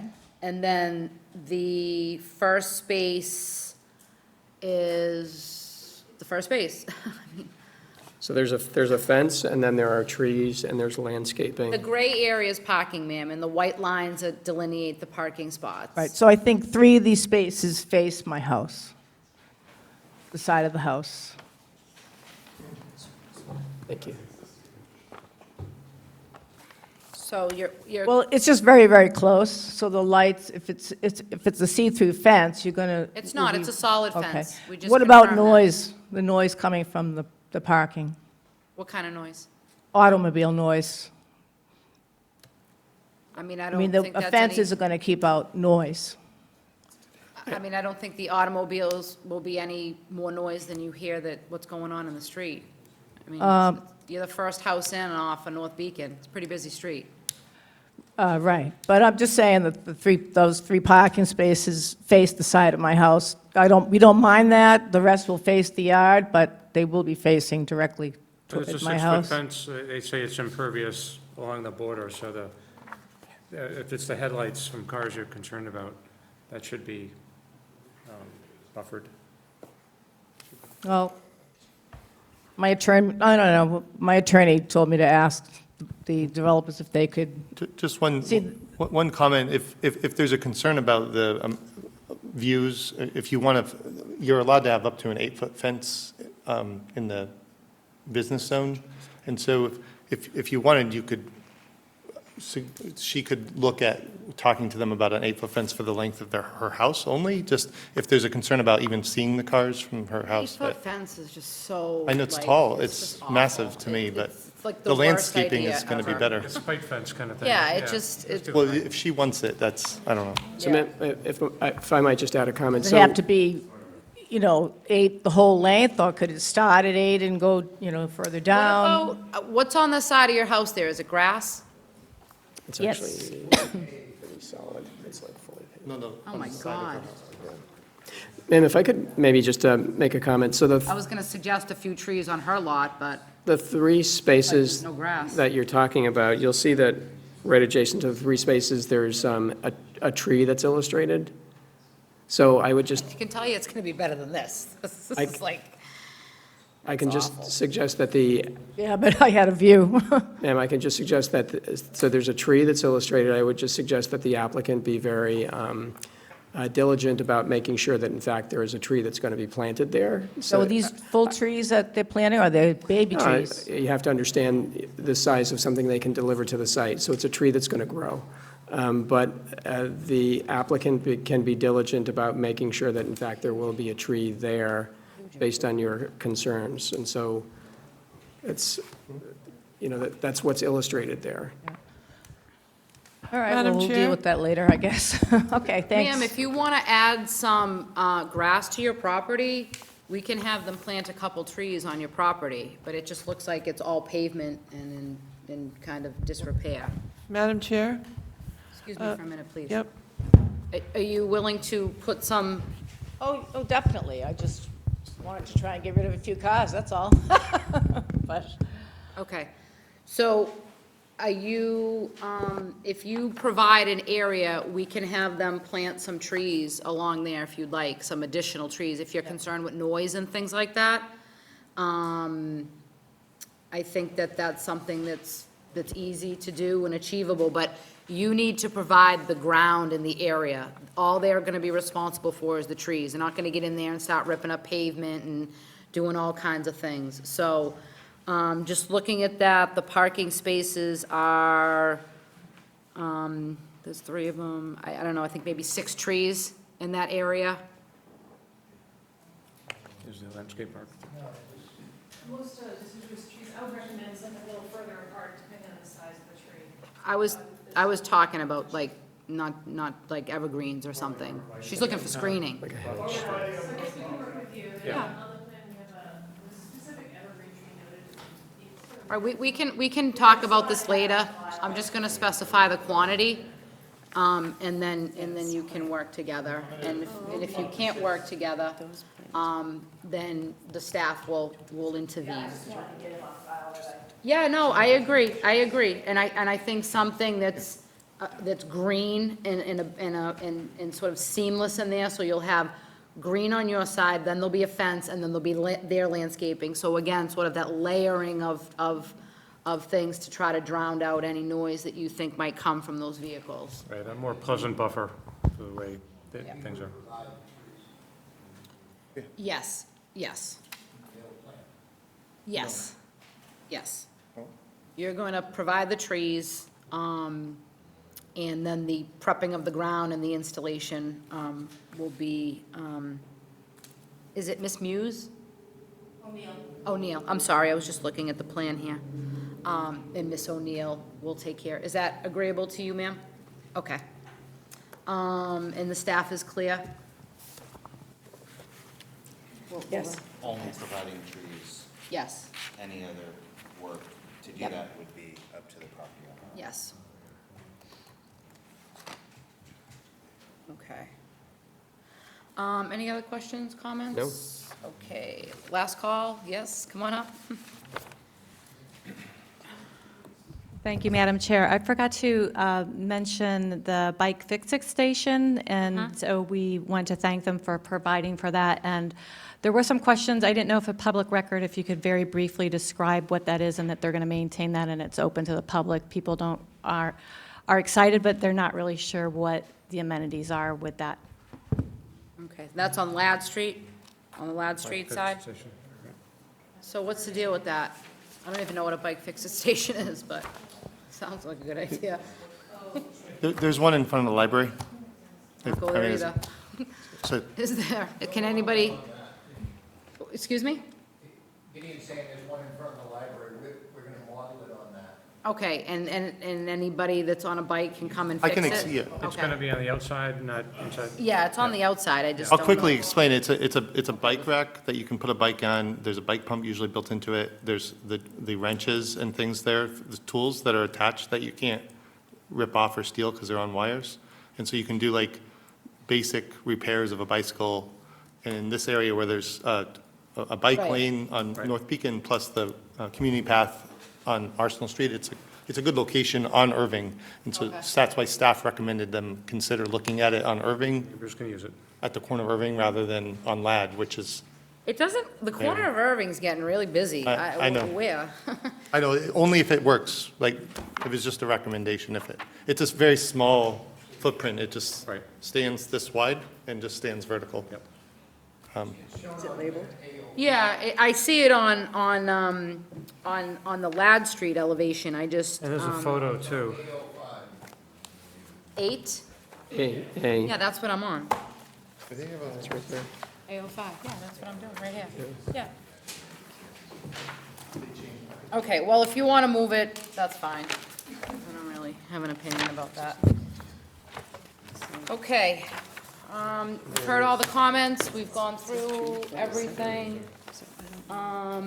It's a red device? Yeah. It's right on the outside. Are there any motions? Madam Chair, I will make a motion to approve the special permit for 101 North Beacon Street with the conditions that we've discussed. There's been a motion made for approval with the conditions as discussed this evening. Is there a second? Second? All those in favor say aye. Aye. Aye. Opposed? None. Thank you. Great, thank you. Is there a motion to adjourn? So moved. Second? Second? All in favor? Aye. No. No.